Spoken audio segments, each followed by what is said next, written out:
And Swaggo, we should be live on the YouTubes. What's up, YouTube? YouTube! We'll go ahead and let the YouTube. Let some folks come on in here. Let the YouTube chat room populate for a minute there. You know, of course, we'll see our buddy Ron here in just a second. Well, yeah. And the usual cast of characters here on Raiders Fan Radio. Yes. Yeah. The lifeblood of our show. Absolutely the lifeblood of our show. No doubt. Our favorite part, actually, is the listeners. It's not us. It's not us. No.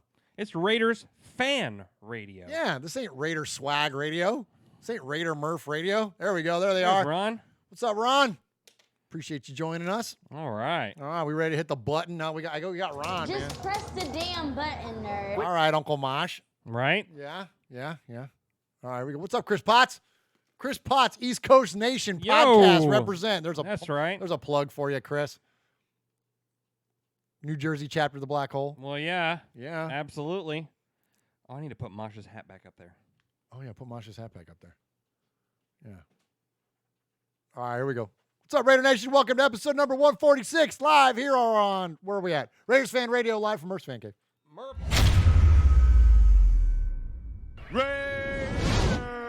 Oakland, L.A., Oakland, Vegas, Raider Nation, wherever, forever. You got your old Uncle Mosh and Raiders Fan Radio from Murph's Fan Cave, taking a lighter journey into the dark side. Sit back, put your feet up, pop a top, and enjoy the ride. Here we go!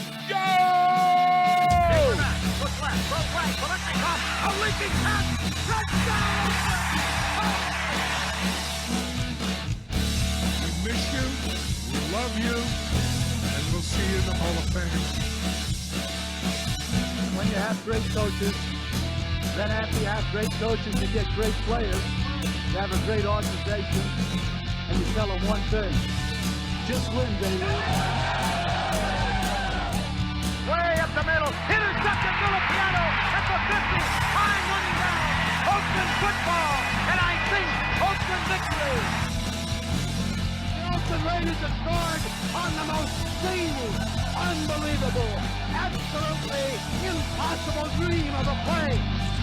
Well, I love this team. I think this team can win.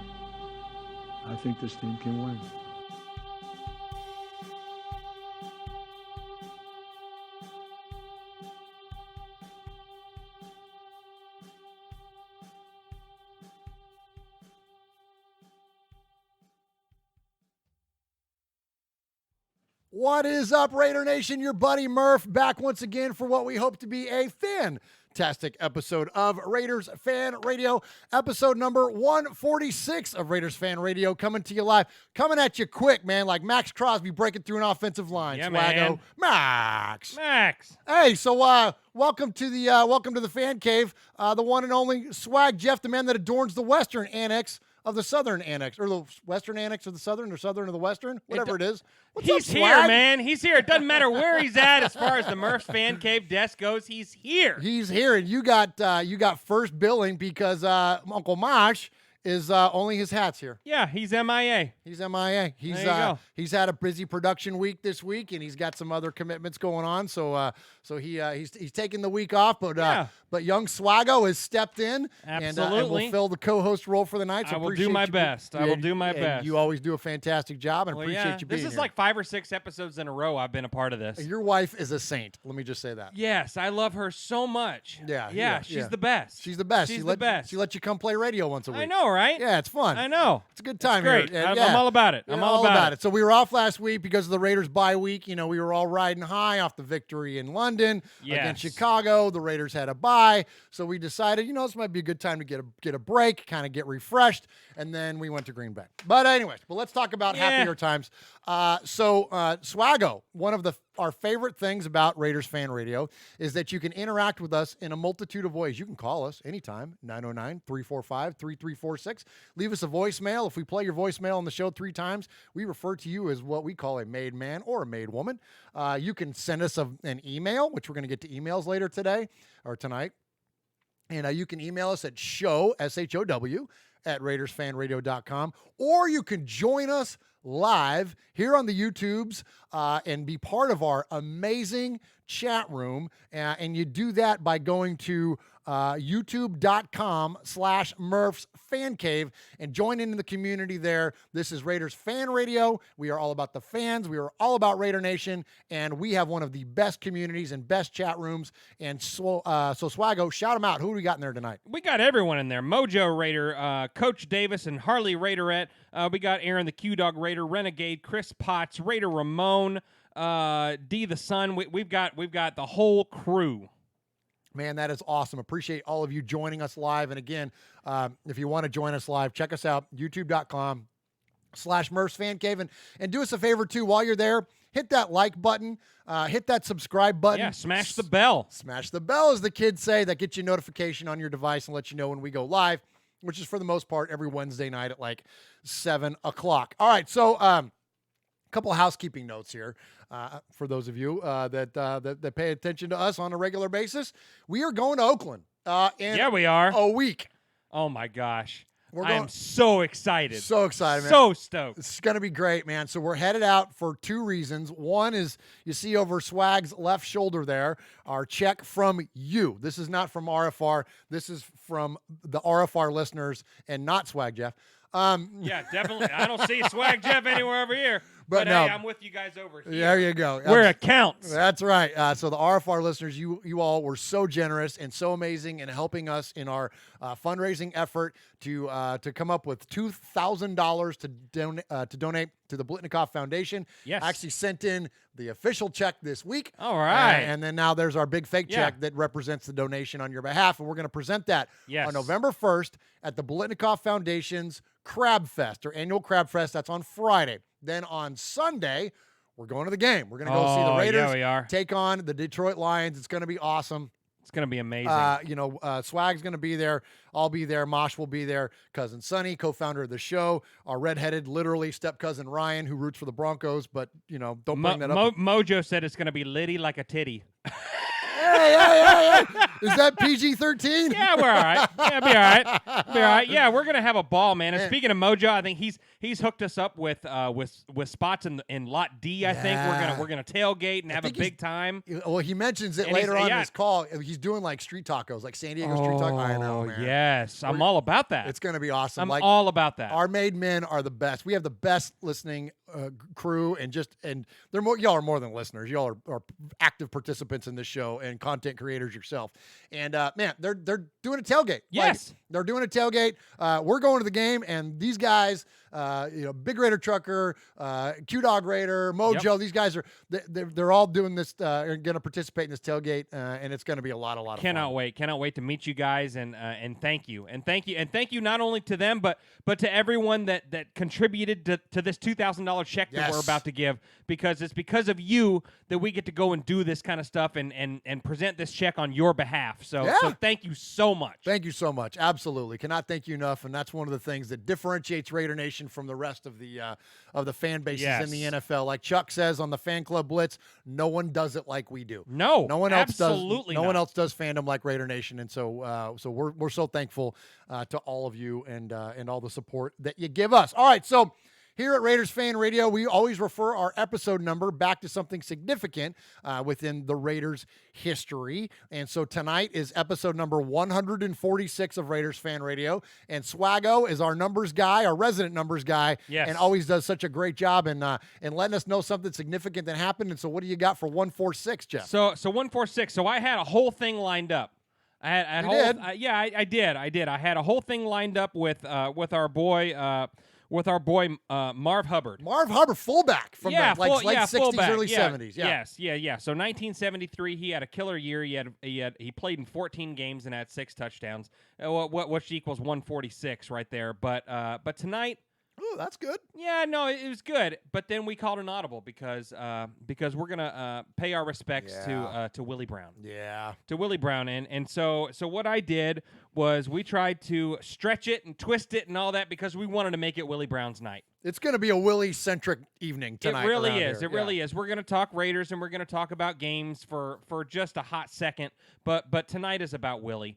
And so we twisted it and turned it and made it Willie's night. So episode 146, we're going to go with Willie Brown. All right. Willie Brown, and he just an amazing career. Old man Willie ripped. I mean, is he the OG 24? Yeah. Oh, yeah. I mean, he's OG 24. Someone may have wore it before him, but no one wore it before him. Right. You know what I mean? And he set the precedence of number 24 with. I mean, it's just one of the greatest of all time. And yes, absolutely. And Murph's got a 24 right there. And that was a donation from Swag Jeff. It sure was. Thank you. It was very timely. Thank you.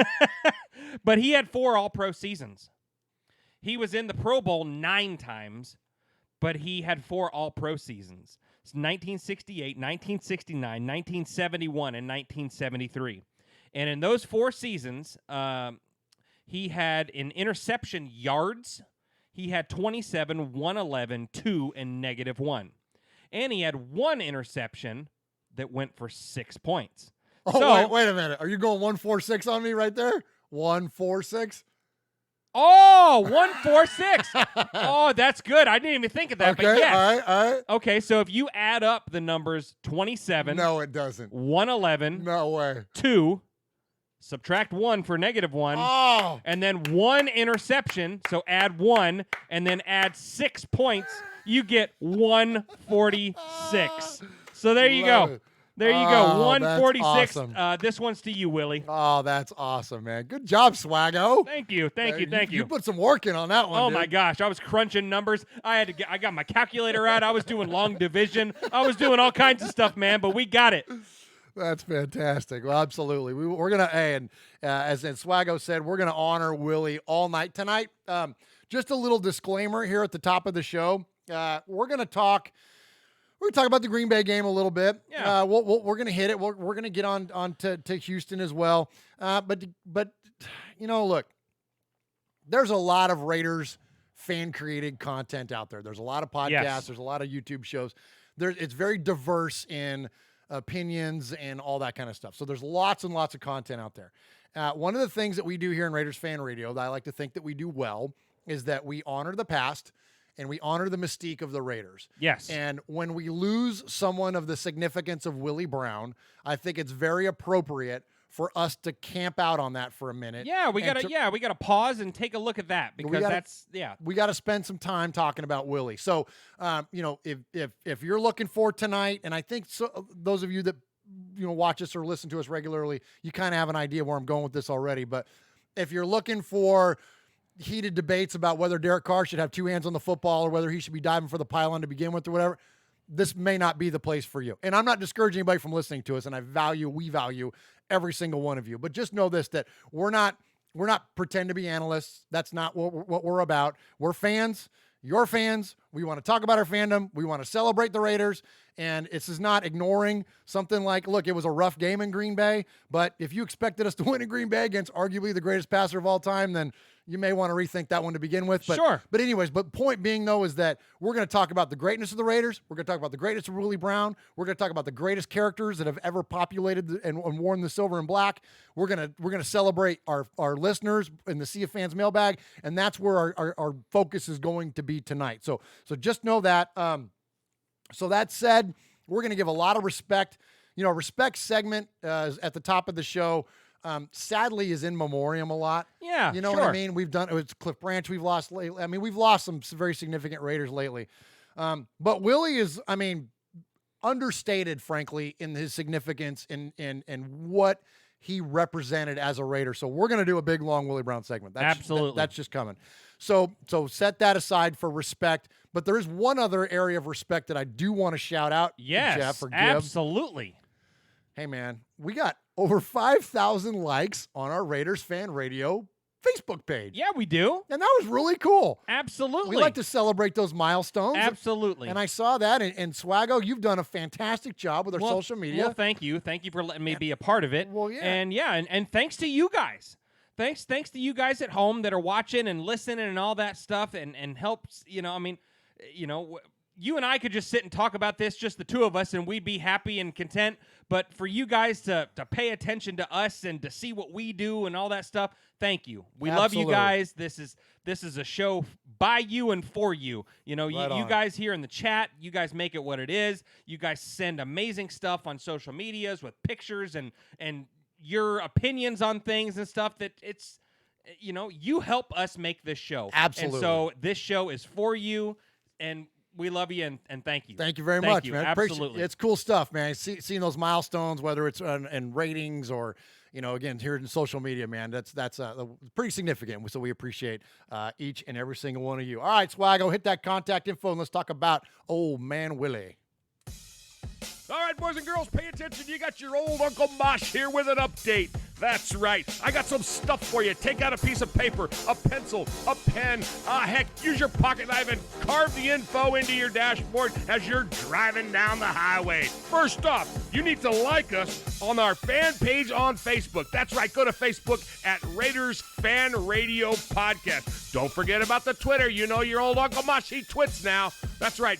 Go to at Raiders Fan Radio. Also, don't forget the Instagram at Raiders Fan Radio. Or what about our website? That's right, RaidersFanRadio.com. Heck, if you want to, you can even email us, show@RaidersFanRadio.com, or call us on the Raiders Fan Radio hotline, 909-345-3346. That's 909-345-3346. Don't forget Merv's Fan Cave on the YouTube, where you can get all the show links like the Fan Club Blitz with Splatterhead and Fitz. Find all our stuff on podcast providers like Stitcher, iTunes, and Google Play. All right, did I hit the time limit? Good. So, Murph, before we get into Willie Brown, you know, I guess we should talk about. I guess we should talk about the game in Green Bay. All right. The game in Green Bay. Tell me your thought. What did you take away from that game? All right. Well, the big takeaway was that we got punked by arguably the greatest passer of this generation. I mean, you know, I've not hidden my respect for Aaron Rodgers. We're from a similar part of the world. In fact, we went to the same community college. How about that? Did you really? Yeah, Butte Community College. Yeah. Oh, yeah, nice. He's from Chico, California, which is where Chico State is. So anyways, but anyway, so I've always had had an awareness of him as a college player, and then as he's been in the NFL, and I'm a fan of football. I'm a fan of the quarterback position, and I'm a fan of the way that he plays it. I just don't think that there's a lot out there that do it better than he does. And if you have any weaknesses, that's the guy that will rip your throat out. Like, he's the guy that will absolutely crush you. And so when you got guys like what's our Jake Kumaro, when Rodgers made him look like an all-star. Yeah. So and our defense made them both look like all pros. And so when that happens, I'm not shocked by it. Yeah. I didn't expect us to win that game. I think it was unfortunate the way that the game turned. And look, and I'm gonna give this put partially on Derek. I'm not gonna apologize for him for what he did trying to dive into the end zone. I'll never get on a guy or be critical of a guy that's making a hustle play. I think that in fairness to, if you're making a hustle play, you're trying to create something. You're giving up your body. I don't have any hate towards that. The ones where he floats them in the end zone and those turnovers in the end zone, those are a little harder to swallow. And those I think we could fairly be critical of, because there you're not making an aggressive mistake. There you're hoping that your guy goes and makes an amazing play. Floating a ball into double and or triple coverage and expecting your guy to make a play, I think, is a little bit misguided. I don't have any apologies for Derek on, but it was unfortunate that those plays weren't the ones the game turned around on. It turned around on the fumble through the end zone. It's a stupid rule. That's a whole nother thing to get into as well. But but that was my big takeaway, is that going in, I didn't expect him to win. I don't expect him to win in Houston either. But then when we play the Lions, the Titans, the Chargers, there's like 4 or 5 extremely winnable games on the schedule coming up on the very near future. If we don't win those games, then I'll be like really worked up about all that. But as of right now, look, we lost to Aaron freaking Rodgers. The guy's going straight from Green Bay to Canton. Like, come on, man. Absolutely. Like, he just freaking stole our DB souls, and that's what Aaron Rodgers does. And if you don't have an exceptional defense to counter him, then this is where you end up. So, anyways, that's kind of my general overall in the game. How about you? So a few takeaways. So one thing that you did, you texted. We have a little group text between all of us, or some of the made men here, and you texted a list of all the quarterbacks. So since Derek Carr, you texted a list of over the last 4 or 5 years, quarterbacks that have been drafted, and said, "Who you taking?"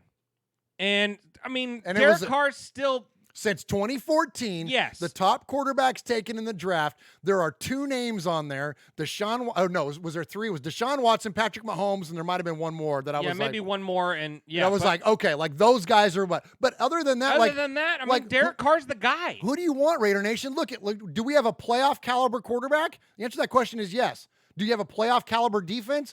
The resounding answer to that question is no. You're so right. Focus your criticism in the right spot. That's all I'm saying. I'm not saying Derek's perfect. He didn't look. He had some rough plays. I'm not going to apologize for him. Absolutely. But when you're playing an elite team like what Green Bay is, arguably the best team in football. Yep. Okay. Well, or at least in their conference.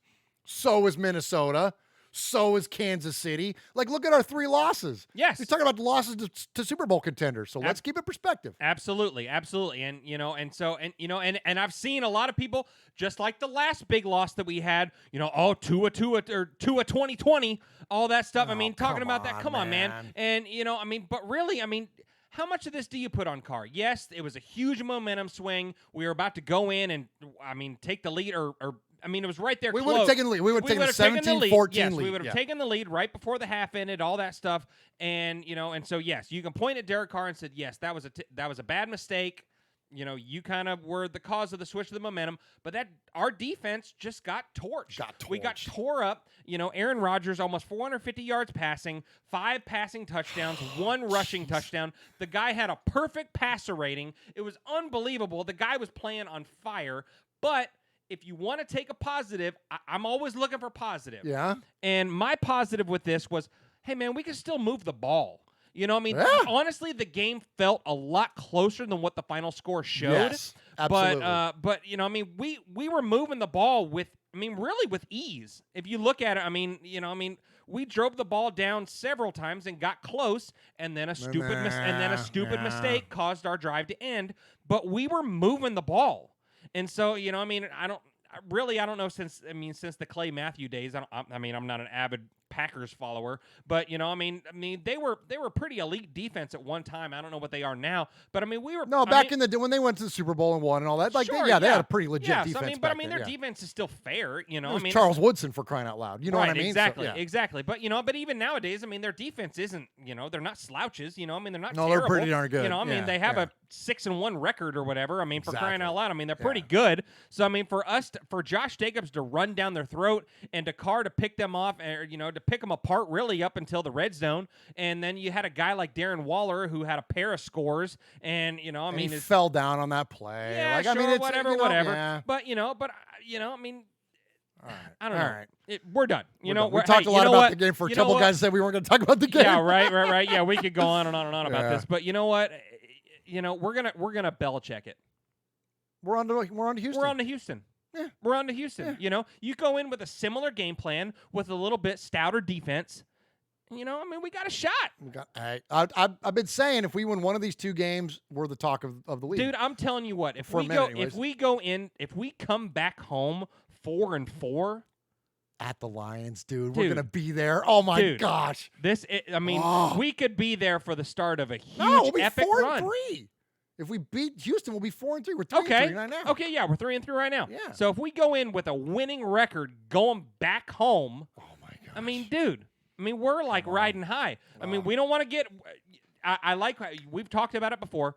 We have no expectation for the Raiders, so we can't be disappointed. 8-8. Yeah, that's the expectation. Yeah. So you know what? But hey, I'm sniffing a 10-6. Hey, listen, we got a favorable schedule coming up after the Houston game. We do, yeah. We have my former fandom, the Tennessee Titans, who are very beatable. Yes. And then we got the Chargers, who are way beatable. Garbage. Yeah. And, so we've got some games that are, we should just Absolutely. smoke some of these fools, All right. So anyway, let's talk about number 24. Let's talk about Willie. All right. So for those of you, I'm sure everybody knows this listening to this show, but for those of you that missed it, Willie Brown sadly passed away.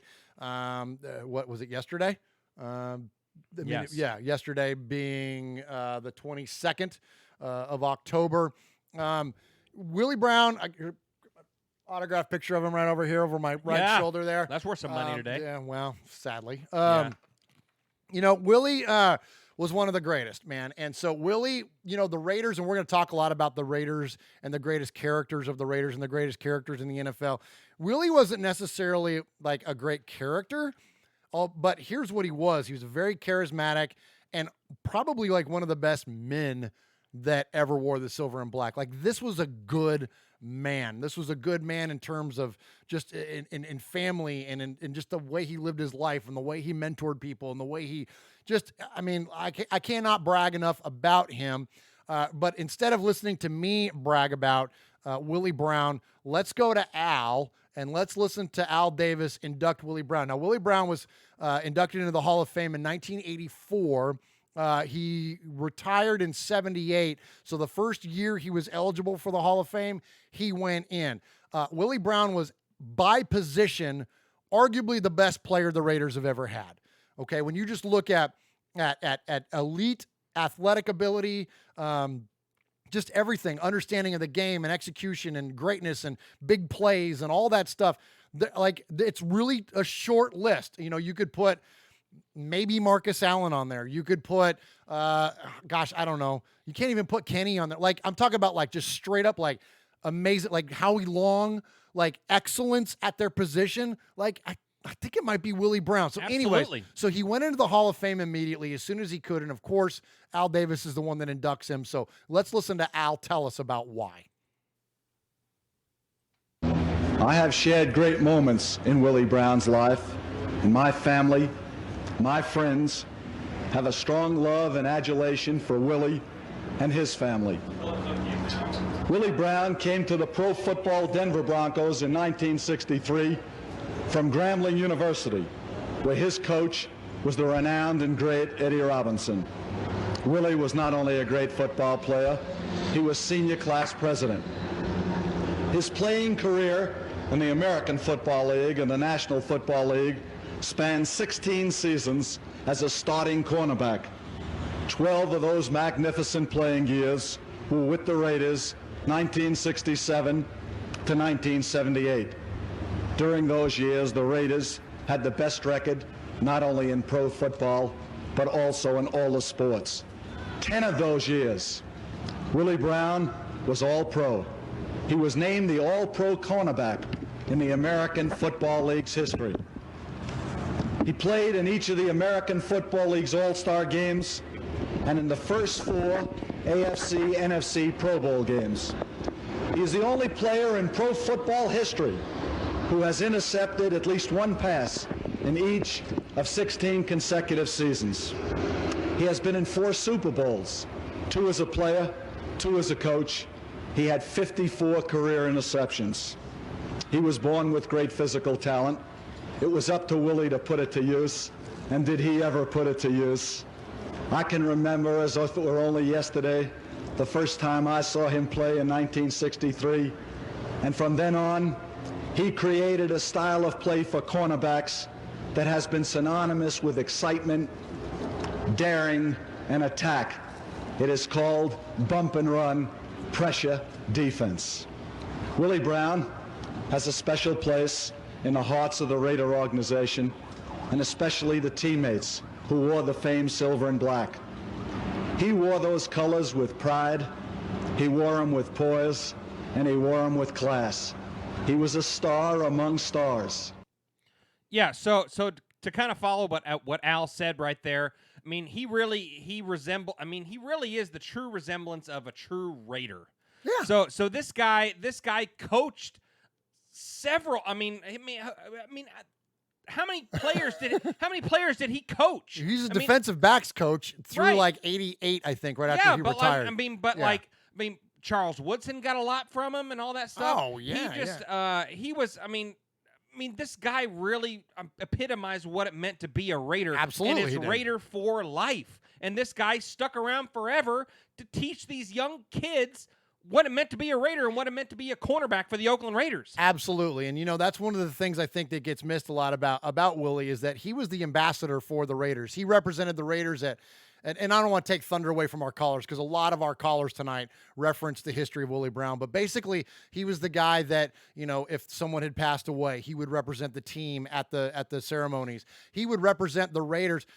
Listen, outside of Al Davis and maybe Mark Davis, this was the guy that epitomized the Raiders. He represented the Raiders in all 3 Super Bowl victories in one form or fashion. He, freaking put the icing on the cake for number 11 for the first one in Super Bowl 11. So anyways, it's just, there was none better to do it than Willie Brown. And so many people have spoke reverently about him. Charles Woodson, if you haven't seen it, has an amazing Instagram post where he's got about a 4 or 5 minute speech. I don't have that audio for you tonight because it's a little quiet. It's kind of tough to hear. Yeah. So it wouldn't come across on the show very well. But I encourage you, go out there and find it and listen to the way Charles Woodson speaks reverently about Willie Brown. So we're going to get on to some of Willie's achievements. But before we do that, let's listen to the man himself. Let's listen to Willie Brown at his Hall of Fame induction ceremony. Well, I guess it would have helped if I'd have brought it up here first. Well, yeah. Yeah, here it is. Willie Brown traveled his road to Canton 79 years ago from an unlikely place, Yazoo City, Mississippi. He played at Grambling State University. This is the Hall of Fame video about Willie. We'll let it roll. Okay. Yeah. For Eddie Robinson as an outstanding quarterback, yet was not drafted by one professional team, neither in the AFL or NFL. He signed with the Houston Oilers, was cut, but was then picked up by the Denver Broncos, where he established himself as a starter in his second season. But it was a trade via this telegram to the Oakland Raiders, where he spent the remainder of his playing and post-career days as a coach and still an administrator. 3 times a Super Bowl champion, his most memorable moment was a Super Bowl record 75-yard touchdown pass interception return off Fran Tarkenton, still one of the most recognizable video captures by NFL films of Brown running with the ball straight at the camera. He was inducted into the Pro Football Hall of Fame in 1984, the career leader in interception for his Raiders. For Willie Brown, that moment in front of the Hall was like Martin Luther King in front of the Lincoln Memorial. I have always believed that if you can dream it, you can do it. The thrill of being a world champion through a Super Bowl victory is something every NFL player dreams about. But being voted to the Pro Football Hall of Fame is one of the greatest experiences that you can ever receive in any career. He was also inducted into the Black College Football Hall of Fame in 2012 and was proud when the Pro Football Hall of Fame reached out to give the Black College Football Hall of Fame its permanent home in Canton, with the formal exhibit unveiling last September. As hard a tackler as he was, there was a soft side to Willie, as seen when he represented the Raiders at the NFL Draft. Listen up. Mother's Day is in 3 weeks, guys. 3 weeks, Mother's Day. Not this Sunday, not the following Sunday, but the next Sunday is Mother's Day. All right, you guys, remember that. He joins his Raider teammates, still part of the 326 greatest to have ever played the game on the ultimate team that lives forever. All right, the ultimate team that lives forever is the Pro Football Hall of Fame. Such good stuff. So Jeff, he still leads the Oakland Raiders. He's tied for the all-time interception. Yeah, with Lester record. Hayes, right? Yeah, Lester. Good job, Swaggo. What do you think about that? You've been doing some homework, huh? Oh, dude, yeah. Nice job. So it's 39. Yes. So 39 interceptions, and that's only his Raiders career. That's only his Raiders career. He had, in 4 years with the Donkeys, he had 15 interceptions in 4 years. That's unbelievable. That's bonkers, man. 54 career interceptions. So he'd be a slam dunk runaway as all-time number one if you include his career numbers. His sophomore season, I think his sophomore season with the Broncos, he had like 9 interceptions. Oh my gosh, that's good bananas. grief. Yeah, so good, so good. So but the most famous of his interceptions, of course, is, as I mentioned, was the icing on the cake in Super Bowl 11. Yeah, it was. It's when he picks off Fran Tarkington and takes it to the house. It's the most famous, or at least in our world, the most famous NFL film shot. It's, the camera zooms in. He's running straight at the camera. Yes. It's just an amazing shot. In fact, we talked about it on one of our episodes from Tales from the Nation. We did. And so you got this amazing shot. You got this amazing player, and then you have this amazing announcer in Bill King, and he's calling it, and this is the famous Old Man Willie. Lineup now, and he looks and throws. Intercepted by the Oakland Raiders. Willie Brown at the 30, 40, 50. He's going all the way. Old Man Willie. Touchdown Raiders. So good. That gives That's me chills, amazing, man. So I love good. that. So good, man. And so you got a culmination of three points of greatness coming together there. All right, so of recent history, so we talk about Willie. He was an amazing player. He went on to this incredible coaching career. He was an ambassador for the Raiders. And then he got into the draft pick business, Jeff. And this is so fun. So as of 2014, he started announcing the Raiders' second-round pick. So the commissioner always does the first round, and then they would have somebody of significance to the organization do round two. So they started having Willie come out to represent the Raiders because he's the ambassador of the team to announce the second-round pick. And what do you know? He became famous for wishing all of the moms happy Mother's Day. Now, 2014 may not have been the first year that Willie announced the pick for the Raiders, but it was the first year that I could find, and I did this research actually a couple of years ago on another segment we did, but I believe 2014 was the first time that he made reference to all the moms on Mother's Day. And this gives you an insight into the person of Willie Brown, about he was so much more, again, than just, even though he was the greatest player, he was so much more than just a great player. So let's go back, 2014, and here's Willie Brown announcing the Raiders pick. To announce the Oakland Raiders selection, please welcome from Grambling State University, an undrafted free agent in 1963, Hall of Fame cornerback, Willie Brown. All right. Thank you very much. Let me, before I announce the pick, let me just say congratulations and to all the moms, happy Mother's Day to all of you moms throughout the world. So good. Love it. My mom, she's 99 years old, so hopefully she can make it to October. She'll be 100 years old. So all you mom, thanks. With the 36th pick in the 2014 NFL Draft, the mighty Oakland Raiders select.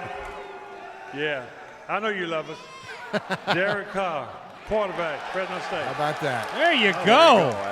As expected, the Raiders have selected Derek Carr from. There we go. What an honor. I know, dude. Holy cow. Isn't that I didn't cool? know. I didn't know the first announced pick that he had was freaking Well, Derek Carr. the first one, at least, best I could tell. Well, the first Mother's Day the first pick, Mother's Day pick. Derek Carr. Yeah. Wow. That's pretty good, huh? That's amazing. That's pretty cool. I love that. That's pretty cool. So, so we went to this draft this last year in 2019. So Willie did this, and I have all these. We're not going to play them in the interest of time. But so he did it again in 2015, 2016, 17, and 18.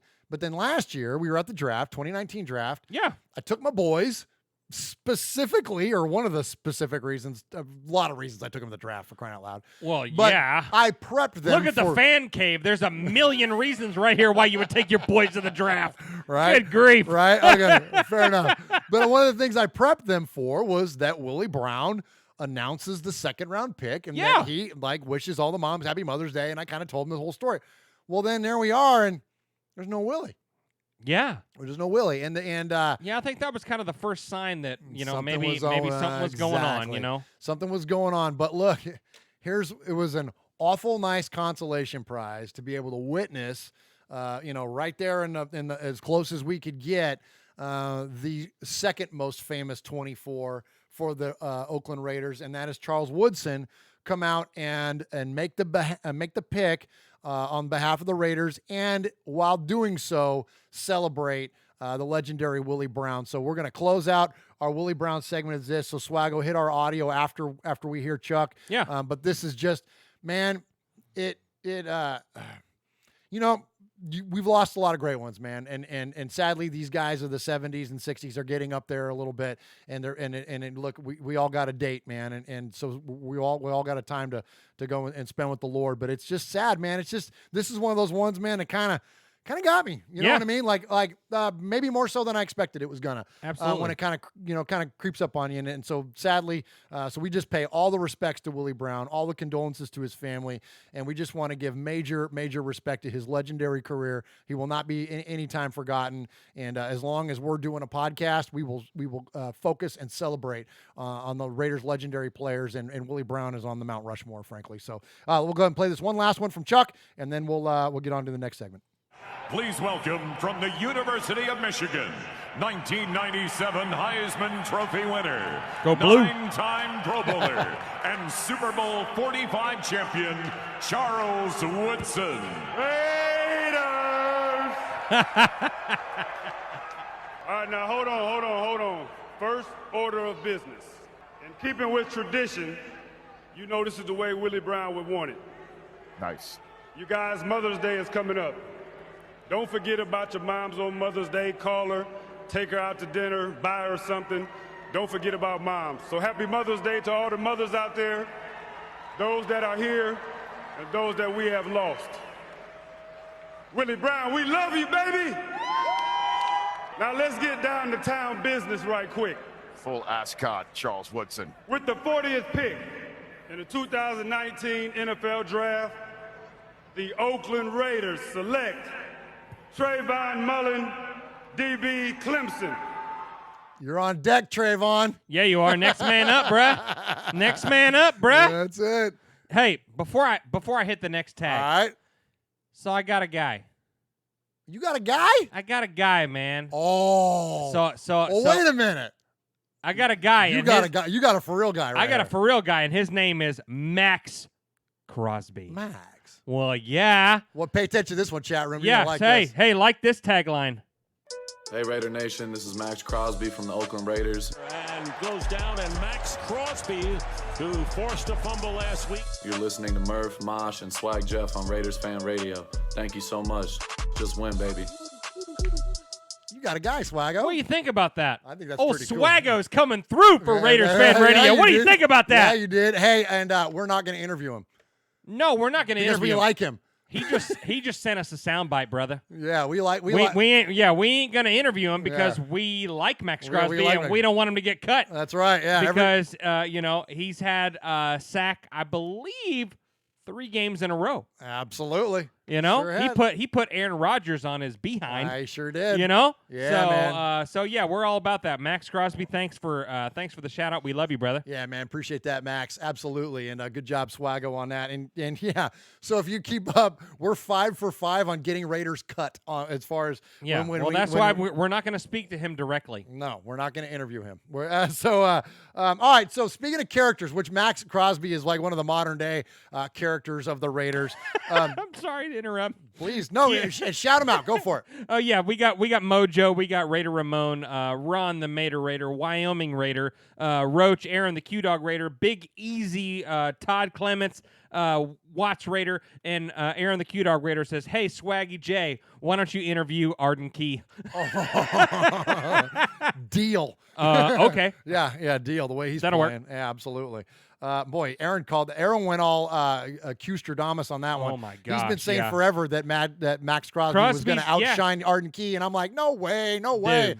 Yeah, he has. This guy's a true Raider. He's legit. I mean, watching this guy in Hard Knocks and all that stuff, and dude, the guy's a stud, man. He's I love legit. the guy. Yeah, absolutely. Love the guy. Yeah, easy to root for. Absolutely. Absolutely. All right, so speaking of Raider characters, the NFL has been releasing their 100 greatest lists of stuff, and we've talked a little bit about it. Yes. Raiders' greatest plays.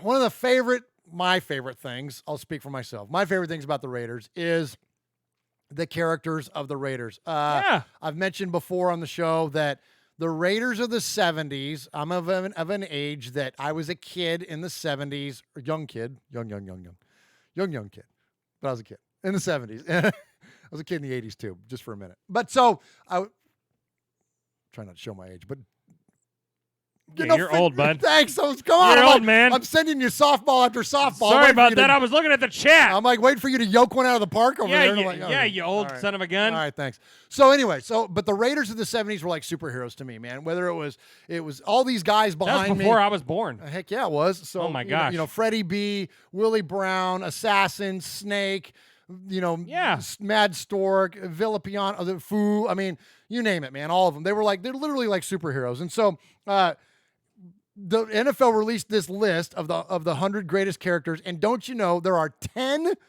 Raiders on this list, as there should be, because we have so many great characters, and 2 of the top 3. Yeah, 10 in the top 50. 10 in the top 50. 10 in the top 50 are Raiders. And 2 of the top 3. So it's a great list to go through. So we'll work through it quickly because it's pretty long, but we're going to start off with Big Ben Davidson. Oh, yeah.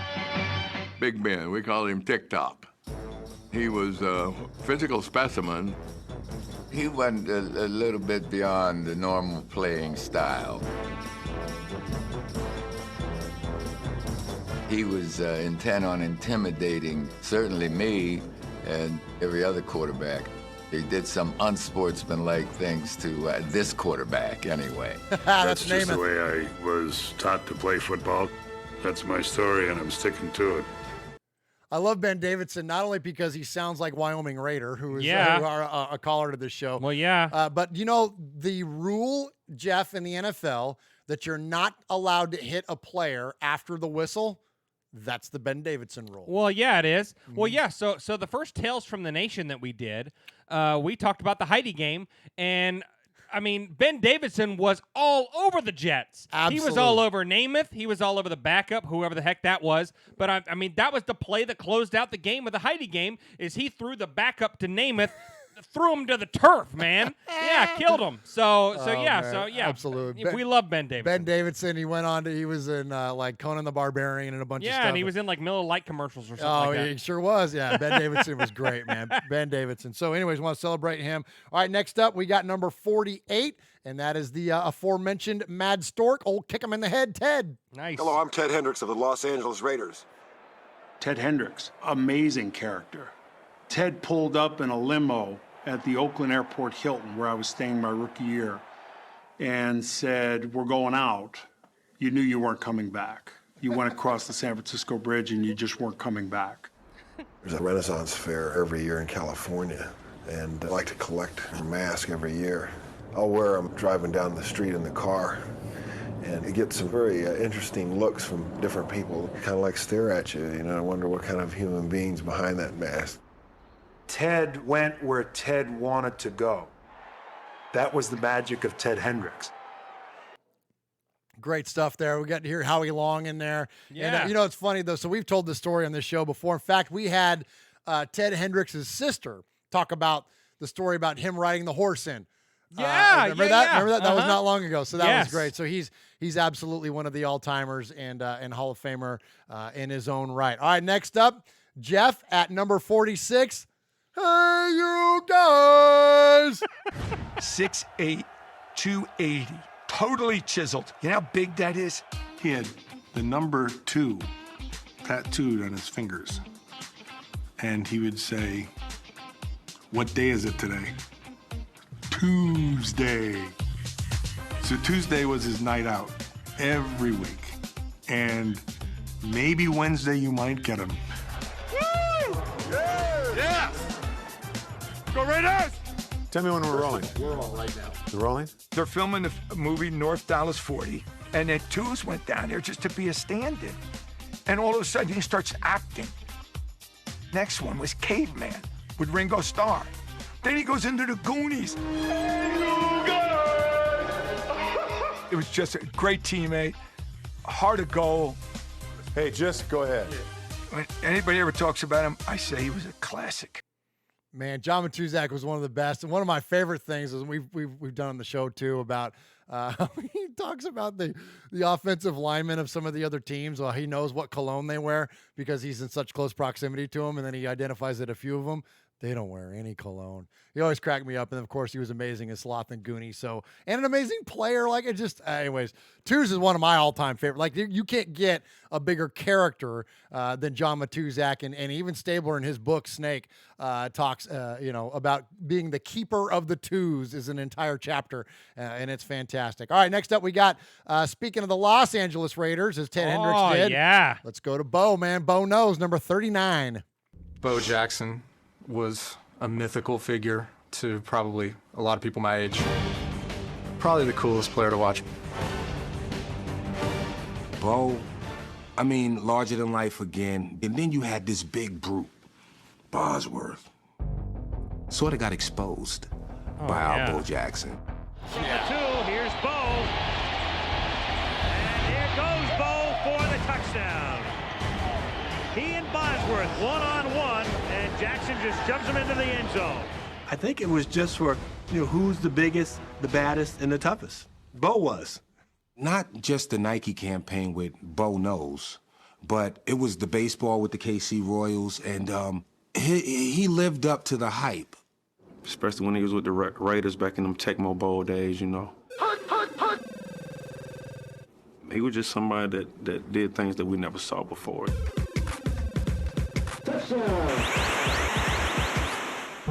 Seems superhuman. Absolutely seems superhuman. Yes, sir. Mm-hmm.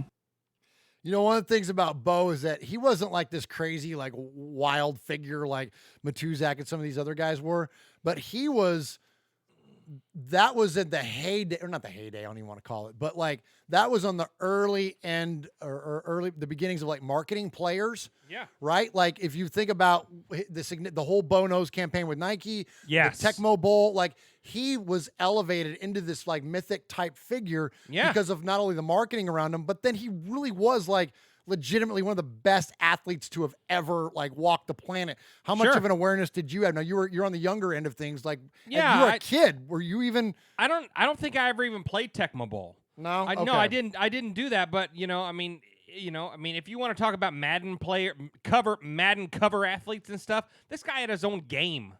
You know what I mean? Like, he stands alone.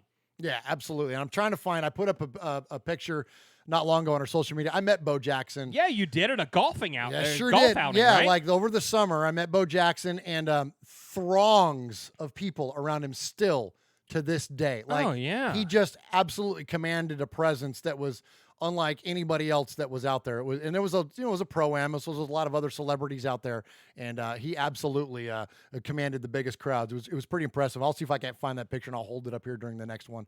All right, so next up, no surprise here, number 27. Come on, be a little bit more like me. Be a little bit of a jerk. Yep. I got a reputation to try and live up to also. Regular. I mean, I am one hot mother.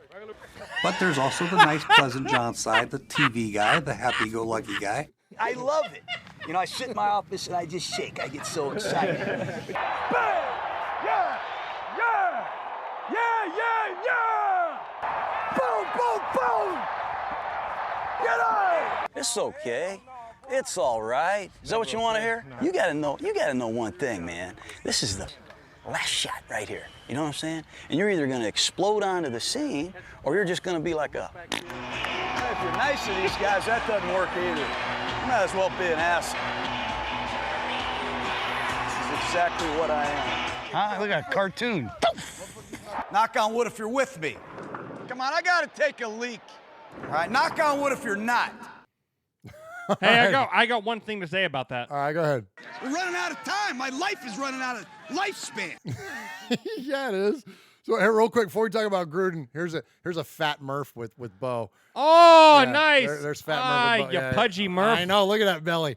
That thing is kicking right. It's actually gosh. more shirt than it is belly. You know what? I would yeah. dream of having a belly like that. That thing's gone now, man. I'm on the I'm on the old Uncle Mosh diet. Yeah, there you go. And I'm on the slimmer side of things. Yeah, you but are. anyways, so there's Chucky. So look, if Chucky didn't prove in this year's Hard Knocks that he is one of the ultimate characters that the NFL has ever seen, let alone the Raiders have ever seen, I mean, he's right there behind another coach who we're going to get to here in just a minute. Well, so not to just graze over Gruden, but Gruden's still around. He's the only one on this list that's still actively active, being a Raider character. So we'll move on from him. And let's go next to Darth Raider. I called him 3 Mile Lyle because he was a lot like a nuclear reactor. He was all about the rage. He's one of the few men in the NFL who has achieved the destruction of a training machine. Lyle Zato. He was a tough SOB. Anybody who tells me that they go out there to have fun playing football, they're a liar. Because this game isn't fun. This game is a war. I sometimes think the fact that he was a character overshadows what an extraordinary talent he was. And I'm mean, and I'm tough, and I'm the best defensive end pro football's ever seen. Me, Lyle Alzado. In the interview before the game, he said that I was really good looking, he liked my hair and all that, and he didn't know if he was gonna sack me or kiss me. I said, I'd rather him sack me than kiss me. Joe Theismann and I were in the Superstars together. He's a great athlete, and if I get a chance in the game to tear his head off, I'll do that. He's holding me. I told him to keep his hands off me. He didn't keep his hands off, so I punched him. You punched him? Yeah. I grew up in Brooklyn, and I don't particularly think there's a person on this earth that can kick my ass. You will have a worldwide whooping. Lyle, you were about to fight Muhammad Ali. Are you Rocky, or are you just crazy? He is the first man to sack Joe Namath and smack Muhammad Ali. Kind of based your day on the first hello in the morning. At one time we gave him a mood ring, actually. Don't you analyze me, and don't you tell me what I am until you get close enough to understand what I am. Then you can make an analysis of me. How do you pronounce his name? It's Alzado. What is it? Alzado. I'll never forget that for the rest of my life. No, you won't, and the chat room won't let you forget it either. Oh, my gosh, I'll never live it down. Alzado. Alzado. Lyle Alzado, 3 Mile Darth Lyle. Raider. So Alzado. So I've got a couple fun little things on there for you. All right? First pro football player I ever met. Who's that? Lyle Alzado. No way. Yeah, my Uncle Louie, Uncle Mosh's brother just ahead of him. He's got 2 older brothers. The one just ahead of him, Uncle Louie. Yeah. He was a movie theater manager, and I was in there. I used to go and hang out with him, like hang out at the movie theater and stuff, and just like watch movies and stuff, because that's what you do when you hang out with your uncle who manages a movie theater. And one day he goes, "Hey, Josh, go down there to the front row and go tell that guy you want his autograph." So I'm in like the, I don't know, first grade maybe. I don't remember what year it was or anything, but I go waddling down there, man, and I had a piece of paper with me, and I handed it to him, and I asked him if I could have his autograph, and he signed it to a future Super Bowl champion, to Josh, future Super Bowl champion. For those of you, spoiler alert, my real name's Josh. To Josh, future Super Bowl champion, Lyle Alzado. It was awesome. And if you listen to so we just heard all that hardcore Darth Raider, rah, rah, rah, gonna kick your ass kind of stuff.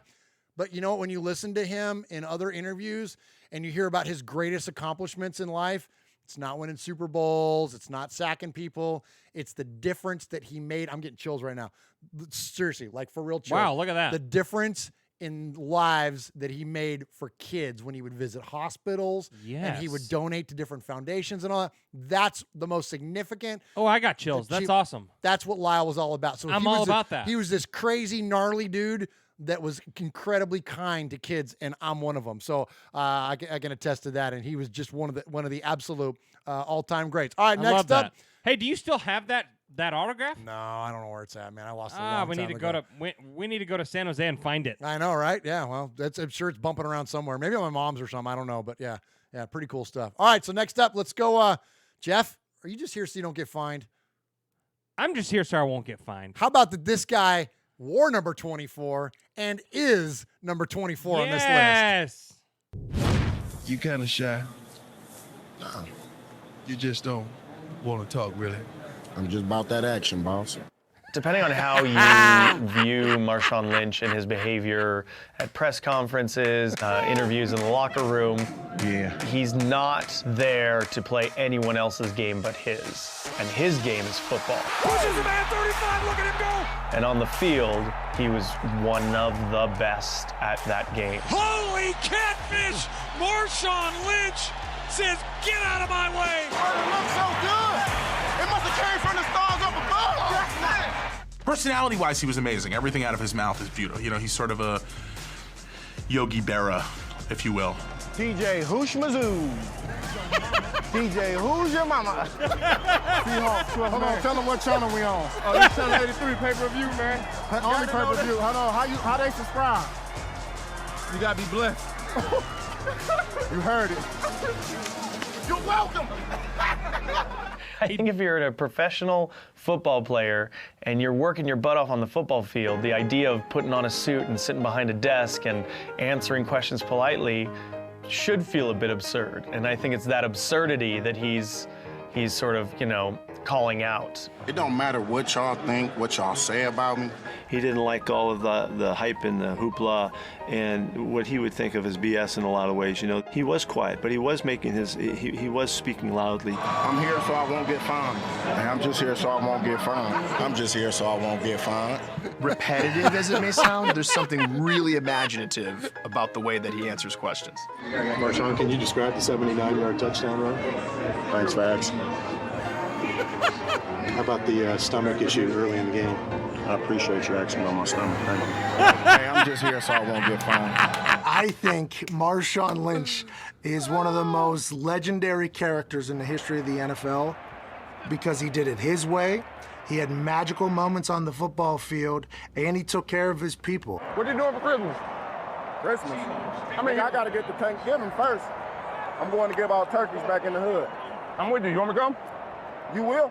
I appreciate it, though, big dog. Hang on. But I'm going to be in the hood giving out turkeys like Nino Brown, baby.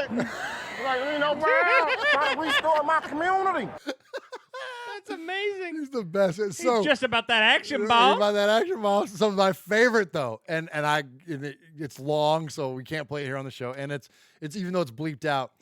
Did you ever see when it was filmed before Seattle played the Patriots in the Super Bowl, and Conan O'Brien does this video, this segment, skit, whatever, where he'll play video games with somebody, with a celebrity. Oh yeah, you know what I'm talking about? Yes. He did one with Gronk and Marshawn. Yes. And it's the new Mortal Kombat movie or Mortal Kombat game.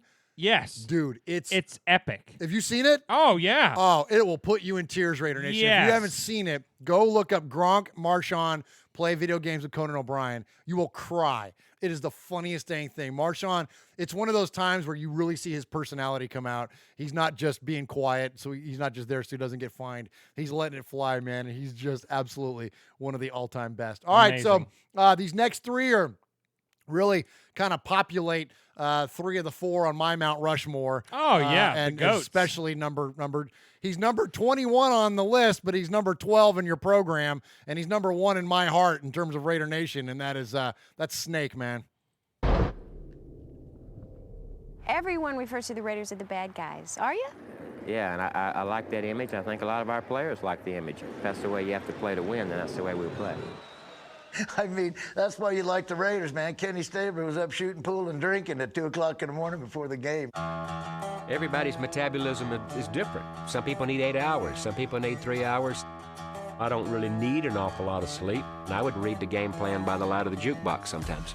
I think he kind of spoke his mind and told it like it was, and if people liked it, fine. If not, fine. And cooler than most and crazier than most. He's, to me, the rock and roll athlete when you could be a rock and roll athlete. Oh, legend. There's people all around him are jumping up and down and yelling and screaming. The fans are going crazy, and he can stand over there on the sideline and just be as calm as he is during the week, and I could never understand that. That's amazing. The time that I spent on the street or having fun with the nightlife, I never let it interfere with the fact that I realized that I had a terrific responsibility to our team and to our owner and to our coach and to my fans to give them their $14 worth every Sunday. Yasha Heifetz never played a violin with more dexterity than Kenny Stabler. They cut that soundbite short, but what Bill King is saying there, no one's ever played the violin with more dexterity than Kenny Stabler is playing the Minnesota Vikings right now. And he's talking about the way that Kenny absolutely picked apart the Purple People Eaters and that defense of the Minnesota Vikings in the 76 season, 77 Super Bowl. And man, I wish I would have been a fan back then. Oh man, well, and it's funny because like I mentioned earlier on the show that these guys were kind of like superheroes to me, and that's because frankly I was too young. So I was born in 73. That game was in 77. I was 4 years old, so I didn't have an awareness of Kenny until I got older, and my uncles and would start telling me stories about Stabler, and all those stories about, studying the playbook by the jukebox light and all that, and all the craziness of the Santa Rosa training camps and all that kind of stuff. Like, as I became a young man and heard more and more of these stories, it was like those Raiders became these like epic figures, and Kenny was the leader. He was the freaking, Batman of the Justice League. Like, he was the guy that was the one that led this, troop of crazy people, from the Soul Patrol, the, Sis Drunk and Mad Sor, all of them. You guys all know the names, but Kenny was the leader. And the thing about Kenny that was amazing was that he was such a clutch player. So he had this craziness to him, but he also had this clutch gene about him that even John Madden said to the day that he, was inducted in the Hall of Fame, if he ever had to pick a player to, make a pass or to make one final drive, he would pick Kenny Stabler. And, if it weren't for the Raiders getting caught up in the churn of the Dolphins of the 70s, the undefeated Dolphins, and the Steelers of the 70s, and literally some of the greatest teams of all time, which the Raiders were, if it weren't for that, there's no doubt in my mind that Kenny Stabler would have led those teams to multiple championships. Absolutely. I mean, this guy was absolutely next level. And when you look at the players he was surrounded with offensively, from Biletnikoff and Casper and whatnot, it's just it's such a fun story. And I know anybody listening to our show, you should be highly familiar with the legend of Snake. And if you're not, go look it up. You won't be disappointed. Yes. The pictures from the silver and black attack to the middle fingers to driving speedboats to he's just one of the absolute greatest characters, and thankfully he's in the top 21 here. Again, my list, he'd be right up there, in the top 3. But that's okay. You got any thoughts on Stabler? How much of an awareness did you? Much of anything? I wish I could have seen him. When did you say you were born? 73. Oh my gosh. I know, man. I'm like way older than you. I'm way older than anybody listening, or for the most part. I was born in 1988. Oh, jeez. All right. You don't have a point of reference. So I really don't have a point of reference. Hit your own stifle button. Yeah. Will you stifle? There you go. You stifle yourself and let me go on about the legend of Kenny. Right. Yeah. I don't have anything to add to that. All right, and also I would like to say this, and thank you to Alexa Stabler, his youngest daughter, who has who is now an agent and helms Stabler Sports and her own sports agency, and is an agent to numerous NFL players. Yes, and she has joined us here on the show. She's been on the show, right? A few times. Yeah. And she's almost a made woman. Almost one more time. So I think you should be on twice. Once in person and once via phone. We need to get her on one more time, so she can be a made woman. That would be cool. Because you know what? Because we have that awesome sound clip, and we only have one, Haley. And we only have Haley from Scotland. Queen Haley. I was just saying respect. Pay your respects, Queen Haley. Yes. We need some more women to call this show. Because you made the soundbite for me. Because I made the soundbite and I love it. All right, next up, let's that's the top 3 right here, guys. Oh yes, number 3. There should be 1 and 2, but we'll go to number 3, and he's Madden. Yeah, welcome to Canton, everyone. This is the first time I've been on an airplane since 1979. Jim Otto sitting up there would say, I used to always tell the team, don't worry about the horse being blind, just load the wagon. Go get it. One of my favorite lines. John Madden, what comes to mind? Suit up and shut up is what he taught you. Okay, come on, defense! Let's start off and stay after the whole game. I didn't have a lot of rules because I saw some of the teams and the rules they had that didn't have anything to do with winning or losing. So the 3 rules that I had was, be on time, pay attention, and number 3 was play like hell when I tell you to. What the hell are you trying to do? Never call one on them? Madden is on the field. He wants to know if it's real. They said yes. Get your big butt out of here. He does. He was a different looking coach. A lot of the coaches in those days with the shirt and tie and Landry, and he was totally different. He was sloppy. John Madden shows jubilance and exuberance. I just loved the way he acted and what he said and how he said it. John. Going to the Super Bowl. And then he took that to the booth. When they go out in the field, you go after everything in sight. He established a template for announcing, and he spawned a lot of really bad imitators, but there was only one John Madden. He makes a little basketball twist there and pivot, and boom, the ball's there. Wham, pow, boom. Great Cook. He's pulling here. He gets walls. Boom, stay on your feet. That's it. Find another one. Boom, and the smack and the this and the that. Peyton Manning thinks he's going to make a tackle. Boom. He gets knocked right out of the screen. I grew up with John Madden as the announcer. You know, that was like the voice of Sunday.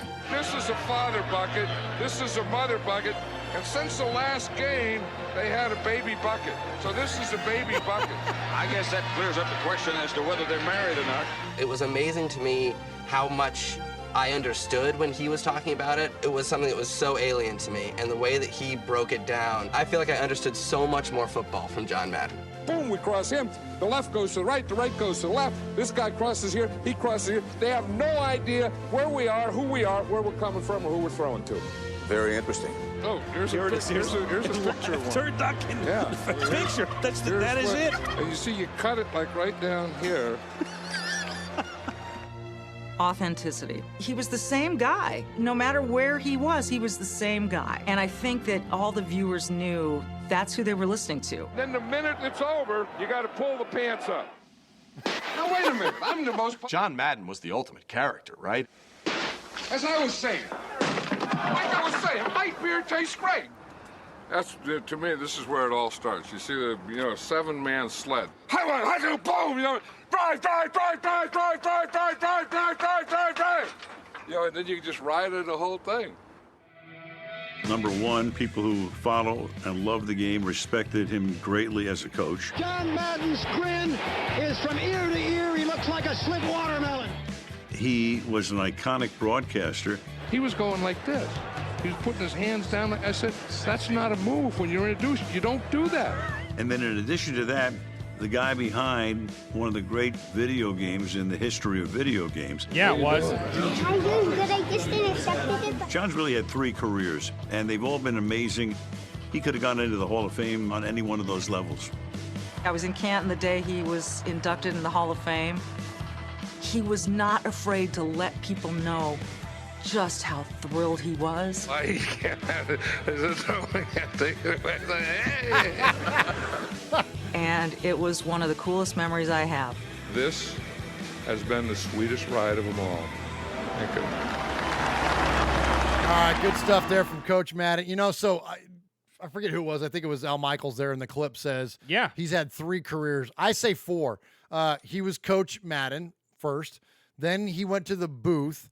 Then he was in the commercials, and that's like when I was a kid. Yeah, the Miller Lite commercials. Yes, and then, of course, Madden, the video game, and which I still play avidly, and I know you do as well. Yeah, I do. But, he's one of those guys, and I'm glad he made the top 3 because he transcended. So not only does he have a ring, and he's got this Hall of Fame career, but I think it was also Al Michaels said he could have literally gone into the Hall of Fame for 3 different things. Yeah. Like how many people can say that you could go in as a coach, as a broadcaster, and as an influencer, for lack of a better term, with what he's done with Madden in the commercials. Like Madden is, I don't even know what else to say about him. He just literally transcended the sport. To me, Madden is the coach for the NFL. When you think of NFL coaches, you think John Madden. I mean, he's the guy. He really is. He's the guy. He's the guy. Absolutely. For the in your era, he's the coach, and even in kids like me when I'm 31, but he's the video game guy too. Video game guy. And he was the guy with what's his, it's on the tip of my tongue. Who did he broadcast with? Al Michaels. Well, Pat Summerall. And Pat Summerall. That was his Pat most Summerall, famous for yes. Pat, but recently it was Al Michaels. Madden and Summerall were, I mean, when I was growing up, watching Aikman and all that stuff, he was the guy. He was the guy, absolutely. Yes. And Madden and Summerall were absolutely probably the most iconic broadcasting duo ever in terms of NFL football. I think back to those CBS days, even way before the Fox stuff, the CBS days and the six-legged turkeys and turduckens and all that kind of stuff. It was awesome stuff. Hey, do you want some breaking news? Yeah, do it. Yeah, do it. Yeah. So Maurice Jones-Drew, has released his top running backs in the NFL as of today. Please tell me he puts 28 at number 1. He puts 28 at number 1. Does he really? He really does. Wow. Josh Jacobs number 1 in Maurice Jones-Drew's heart. Wow. Well, absolutely. Well, that's pretty cool. I know he's leading in in a few like average categories. Yeah. Like as far as like average yards per game and whatnot. And the Raiders have played one less game than the guys that are ahead of him. Yes. If I remember right. Because Yes. it's like the like, Raiders had an early bye week, so yes, because like Dalvin Cook and Zeke, and then there was somebody. Freaking Fournette's on that list. Like he's up there. But again, the Raiders have played one last game. Yeah, so. but he's still like top 5. Yeah, that's legit, man. That's legit. All right, good stuff there. Yeah. All right. Last one. So when we do the Mount Rushmore question, yeah, you did. You should have done that first. Go ahead. Now follow it up. And now for something completely different. There you go. And now we're back. No, you got to do that first. Masha Jr. Sorry, I knucklehead. You got to hit the button, then you do the what's different, and then we go back into it. You know what? I'm learning, man. I'm learning, man. Yeah, Wyoming Raiders still giving me crap about Alzado. Hey, put 2 hands on that football when you cross the goal right, line, Jeff. right. Yeah, he's still. Hey, and speaking of that, before we get into this last one here. Okay.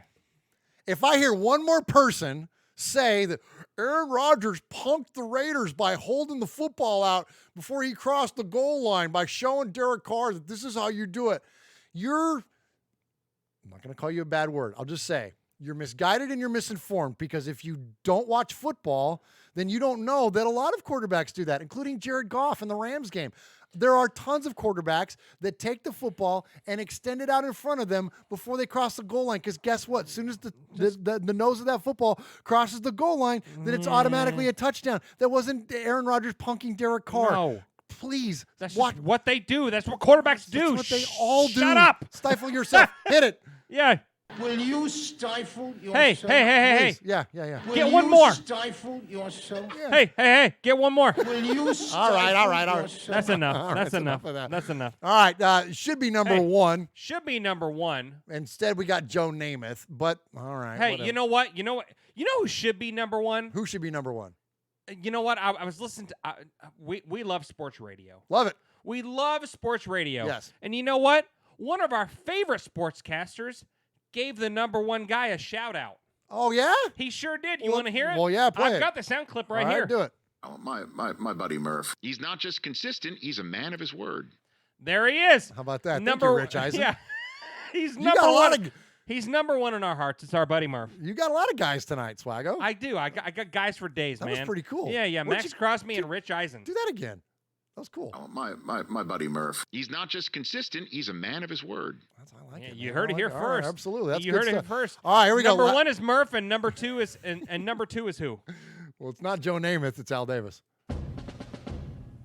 As a young guy, I had a dream that someday I would build the finest organization in professional sports.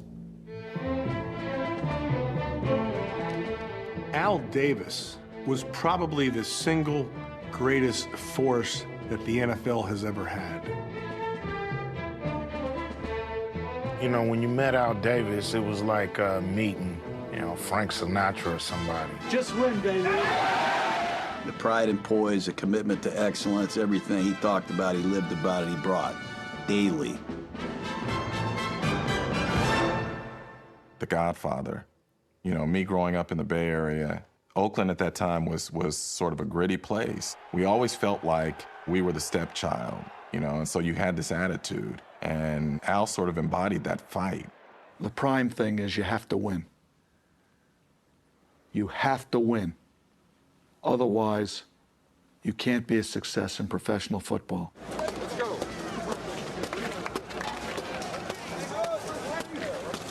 Our game was the throw-in, the deep ball. So with that ice, we had to move those receivers in, and that narrowed the field for us. I'll never forget Pete Rozelle said to me, well, it's the same for both sides. I said, damn it, Pete, you don't even understand what you're talking about. It's not the same for both sides. No fights? Oh, man, we got to have some fights. Here come all the Raiders. Holy Toledo, it's a free-for-all. We are mavericks per se. We do our own thing. We want to dominate the environment rather than just be a part of the environment. I didn't care as much about being respected as I cared about being feared and being imitated. And then respect could come after that. I love the idea that I know down deep they fear us. They fear everything about us. Winning Super Bowls is based on power and physicalness. Within the first 5 plays of a game, the other team's quarterback must go down, and he must go down hard. When we came out of the huddle, we weren't looking for first downs. We wanted touchdowns. We wanted the big play.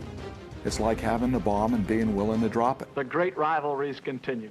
And to the people and the community in Oakland, we're proud to represent you, and we intend to hold it. Thank you. And that New York accent, man, you know, the Raiders. You know, he's just, I can't help but smile when I think about Al Davis. He's missed, man. He was special. The greatest organization in professional sports, the Raiders, a standard of excellence by which all other organizations could be measured. He was his own man, certainly by any stretch of the imagination, had his way of doing things, and a lot of negative things have been said about Al, but the one thing I think that you'll find that will resonate from everyone who really knew him is that he was a very loyal guy. He loved his players, he loved the team, and he was totally committed and dedicated to putting the best possible team out there on the field. So whether you love him or you hate him, he certainly was one of the great characters in the NFL history. This was the finest hour in the history of the Oakland Raiders. You were magnificent out there today. You really are. And you tell them one thing. Just win. Just win. There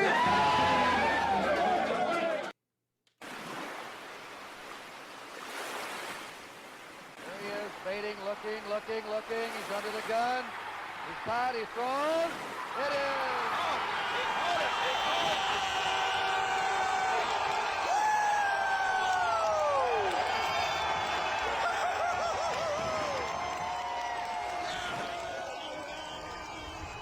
So Coach Davis just said a trigger word for me. What's that? He was talking about Carson Palmer. Oh, gosh. I don't want to talk about Carson Palmer, Antonio Brown, Khalil Mack, Amari Cooper. I want to talk about any of those guys. Yeah. We hate those guys. Jamarcus Russell. Let's just stack them all up. Yeah, I'm in a barf. No, let's talk about instead something I forgot to mention earlier, and I want to hit this. In the spirit of 24, the greatness of the number 24, we've talked about, of course, Willie Brown, rest in peace.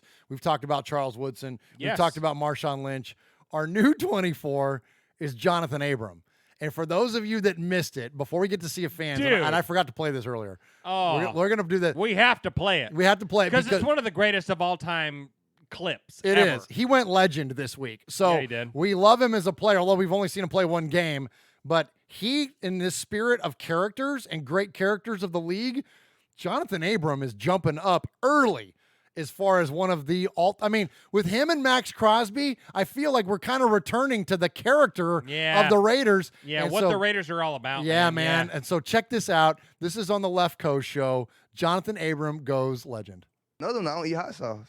Well, now you've taken it way too damn far. Now you're from the South. If you don't like hot sauce, there's something wrong with it. Let me tell you what. Did you have a math teacher that made you drink a thing of hot sauce? Nah, so I was in 8th grade, and all my friends. So one of my friends brought some 357 Mad Dog Ghost Pepper to school.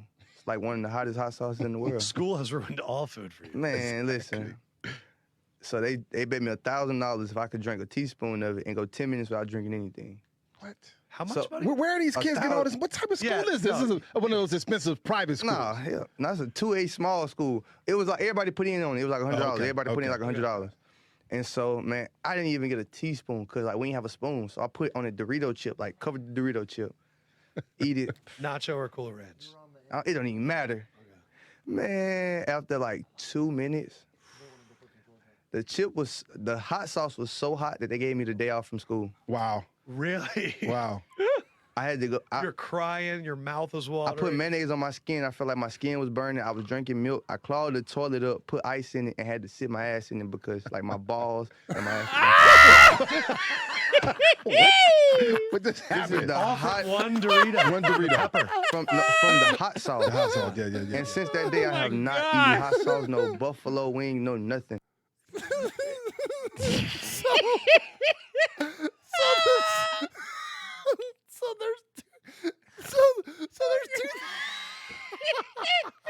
There's two things that are going on now. So number one, Jonathan Abram is telling this amazing story about his bits getting set on fire because of this. Because of the hot pepper, and concurrent with that, my 13-year-old kid comes in and wants to be part of the show, but he's wearing his underwear, and I'm like, "Hey, dude, you're on the internet in your underwear." Bruh, I'm like, what are you doing, you man? may want to go put some shorts on. Well, yeah, put some drawers on, bruh. And then we're talking about Abram, and he has to ice his balls and butt.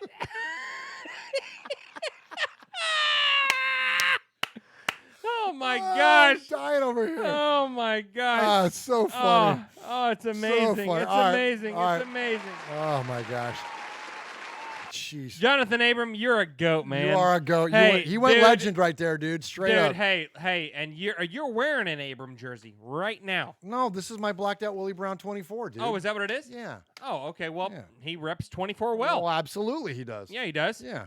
Okay, so hey. All right, hey, so see you See ya, fans fans. mailbag. So if you want to, I mentioned earlier at the top of the show, you can contact us two ways to get involved with the Sea of Fans. You can email us, show@RaidersFanRadio.com. Yeah. Or you can call us, 909-345-3346. That's the Raider. Absolutely, yes. That's the Raiders Fan Radio hotline. You can call it anytime, 24/7, and leave us a message. So Yes. when you email us, we feature those at the top. Yes, And yes. Swaggo, what do you got? Email us, show@RaidersFanRadio.com. And hey, if you want to call or email, you can join this amazing list. This amazing No, don't do that yet. Oh. Because we got a new one. No, you're jumping all ahead. Sorry. Follow the script there, Hey, Hotshot. hey, easy. Sorry. I spent all that time filming it. There you go. Easy. Fill this thing out so it can be followed. There. Oh my. Well, Come on, sorry. man, You didn't put that on the. You didn't put that on the list. Okay. Emails is at the top there. Well, sorry. Okay. Uncle Mosh is gonna crush you. Oh for my this. gosh, he's Go gonna kill emails. me. Okay, emails. Dear Uncle Mosh, Murph, Capo, Nation, family, Little Murph, miss you, Sonny. Don't mean. I mean, you don't call. You don't write. I think that's everyone, isn't it? Oh wait. Oops. Sorry, Swaggy J. I almost forgot you. First of all, thanks for the shirt. I've worn it on game day. Didn't realize that Murph's skull or Mosh's skull is gray. That's pretty awesome. And the 2X fits perfect. I must be getting my steps in. Great game. Slightly uneventful. Nothing big happened except for the bandwagon is closed. Okay, I will say obvious turning point was the deja vu all over again. Love the same people who want Card to take more chances, be more aggressive, are the exact same people that want him to join Conley in Houston or whatever. Yes, it was a competitive game up to that point, and if we scored that drive to close out the half, you could have flipped the score. This team isn't made for comebacks right now. We kept our composure against the Bears, who lost and sucked again this week. Yes, which works out good for our draft picks. But you don't give a Surgeon a chance, he will dissect you and send you home feeling like your purpose is lost. Give us a lead and we choke Aaron, and the clock is out. Not many QBs would have even tried that, let alone twice in the recent years. And yes, he has to stop that. But let's talk about why he and others have made mistakes. In competition for some, there is a gambling gene. You play at a high level and ride that fine line. You slip and it's catastrophic. But you make it and you're a freaking hero. The old live by 3, die by the 3. You miss every shot you don't try, but you break your TV and call for Carr's head on a spike. Remember how many Brett Favre seasons, hell, even career, ended in an interception. For every holy roller, there is an immaculate deception. I'm sorry. Yes. I basically have to just say one thing. This is Raider Nation. We don't win pretty. Hell, we lose ugly. We win ugly. How do you think Al came up with just win, baby? We want pretty wins. That's and on the other side of the bay with wine and cheese crowd. Follow the bandwagon Browns fans. Oh wait, 9-0 over the 9-0 over the team from Washington. Have fun with that. Besides, every true Raider gets an uneasy feeling when the talking heads start talking about good things about our team. It's like the other mother-in-law stopping by suddenly. Today, Junior. Well, yeah. Come on, Jeff. I'm having trouble. I hear that. Hey, stop it. Okay, go. It's like your mother-in-law stopping by suddenly just to drop off dinner. Do you eat it? Welcome aboard Southwest Swag, Jeff. Put on your seatbelt and strap up your helmet. This is a hell of a ride. This is where the hands. Jeez. Shut up, man. You're killing me. You're killing me. Hey, give it to Vinny. Oh my Vinny, gosh. let the Vinny read over there. Here, Vinny. Read it, Vinny. Vinny. I don't know what it is. Oh my gosh. Start with welcome This is aboard high-quality content. Southwest Swag, Jeff. There you go. Yeah, read that, Vinny. So welcome, Vinny And Murphy to the put show. your mouth on the mic. Yeah, and say it loud. Go ahead, read it. Hello. Where is it? Southwest, near the bottom. I'm almost done. It only took me 15 minutes to get to that point. Read it, Vinny. Great. Go. Only 15 minutes. Jeez. Read it. I don't know what. Just pick a spot and go. Okay. I basically have just one thing to say. This is Raider Nation. We don't win pretty. Hell, we lose ugly. We win ugly. How do you think Al came up with just win, baby? You want pretty wins. That's on the other side of the bay. That's on the other side of the bay. Oh, crap. I just lost my place. Oh, my gosh. You're killing me. Uncle Mosh is With going the cheese crowd. With the wine and cheese crowd. Follow the bandwagon Browns fans. Oh, wait. 9-0 over the team from Washington. Have See, fun it's with hard. Oh, my gosh. It really is. Uncle Mosh is going to crush you guys. Give it to me. Take it. Jeez. All right. I got to do everything myself around here. Take it out. All right. All right. Welcome I can aboard. talk, but I can't Welcome read. aboard Southwest Swag, Jeff. Can't do either. Put on your seatbelt and strap up your helmet. This is a hell of a ride. This is where the hands must be kept in at all times because the real season is about to begin. P.S. Was it just me or did little Cleland get caught spectating too much? I got to say, I was jealous of his seat. Best in the house. Good thing halfway through the second quarter, he got yanked. Come on, big fella, hit someone. The nation will pass a hat if you need help with any resulting fines. Other than that, everyone still on the team looked great. Can't wait for Wednesday to get out of this funk. You guys got some heavy lifting to do. You ain't kidding, Stacy Ruff. Well, yeah. Thank you for your email. Oh, my Vinny, gosh. Who's next? Hey, I What? think. Do we need 30 seconds of Paul? You want 30 seconds of Paul? We need some 30 seconds of Paul. Yep. What was that again? 30 seconds of Paul. Paul. Paul. Paul. Paul. Paul. Paul. Paul. Paul. Paul. Paul. Paul. Paul. Paul. Paul. Paul. Claude. Claude. Claude. Paul. Paul. Paul. Paul. Paul. Paul. Paul, your name Paul? Paul. Paul. I met him with Paul. Who? Paul. Paul. Yes, Paul. Paul's not here. Hey, Paul. Paul. Hi. I'm Paul. All right, here we go. Stepping in for Swag Stepping in Jeff, for Swag who Jeff, was stepping in for Uncle Mosh. is now Vinny. Little Murph. Little Murph. That's right. Go ahead, Vinny. Go ahead and read that email from Paul. Good evening, fellas. Hope you're all well. As I started putting my email together, I heard the news of Willie Brown's passing. It's heartbreaking. It really is. The word legend is attached far too many people without any bias these days. Not Willie Brown, though. He's always been around. On the field, off the field, at the draft. He's always been there, and it's so sad to think he won't be anymore.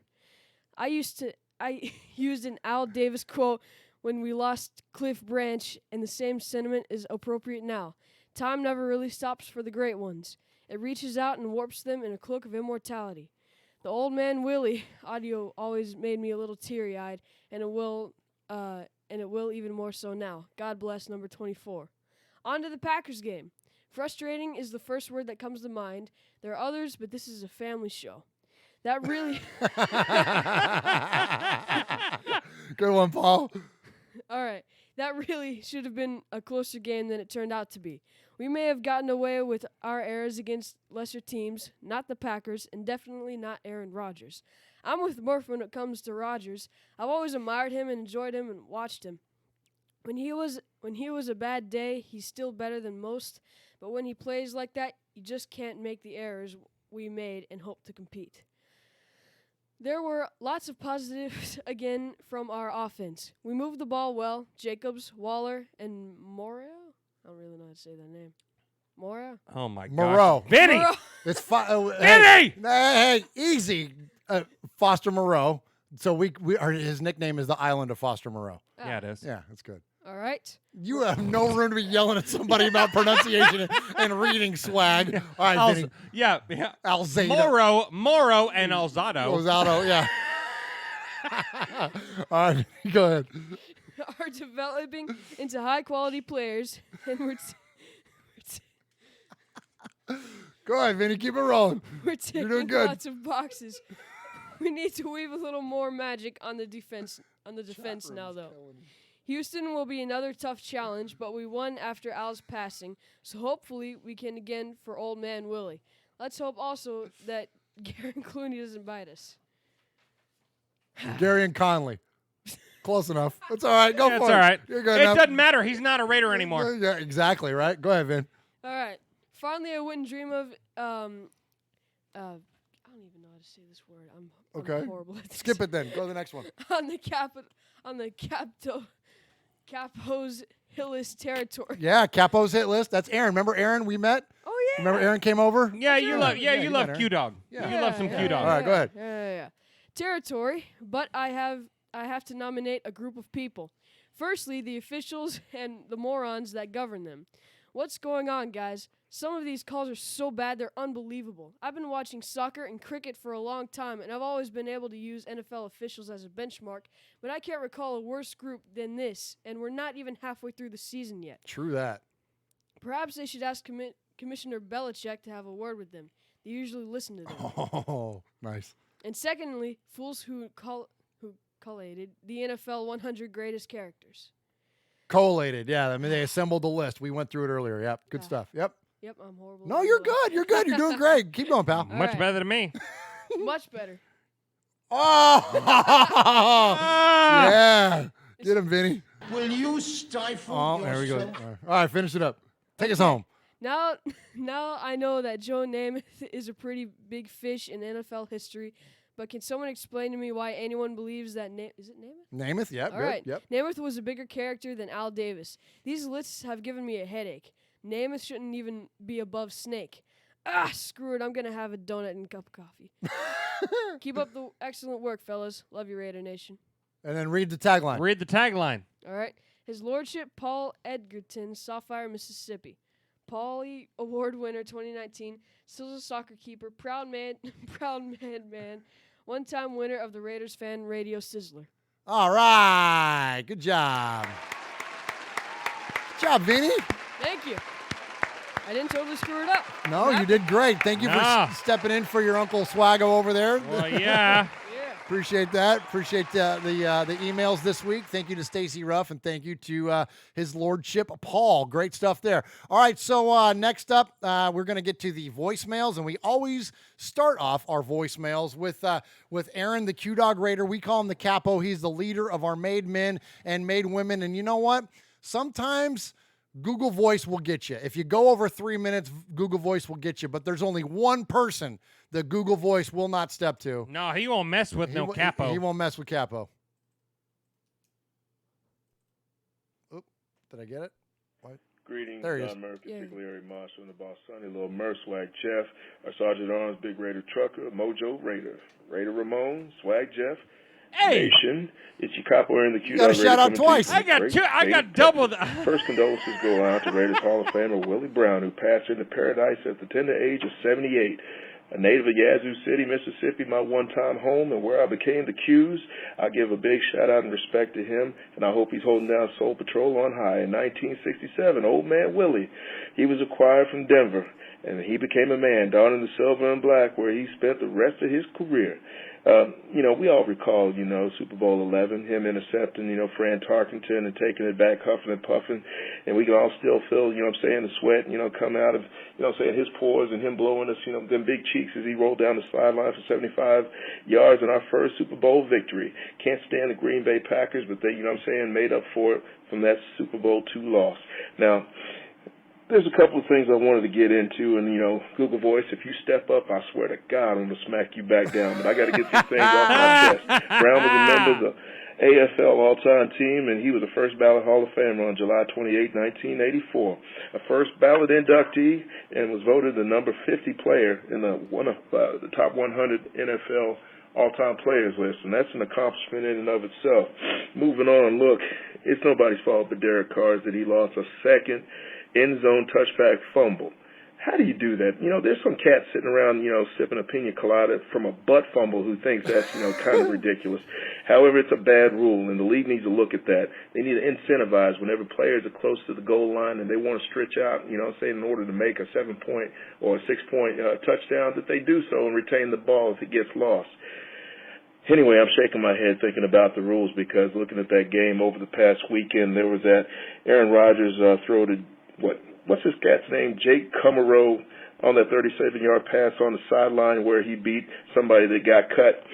And this cat stepped out at the 5-yard line, and they had a booth review. And don't you know they threw it to Gene Steratore, and that hater, as soon as I knew they threw it to him, I knew he was hit. And they somehow or another, everybody in America saw that cat stepped out of bounds, and they gave him a touchdown. Man, the league, they do themselves no favors whenever the Zebras, they blow a call, they review a call, and they still screw us. Anyway, Gary Conley, he's out of here. He didn't make my hit list, but you know what? He needs to go. Anyway, the writing had to be on the wall whenever we drafted Trayvon Mullen and also Isaiah Johnson. And if I'm not mistaken, we just signed this cat too, Keyshawn Nixon.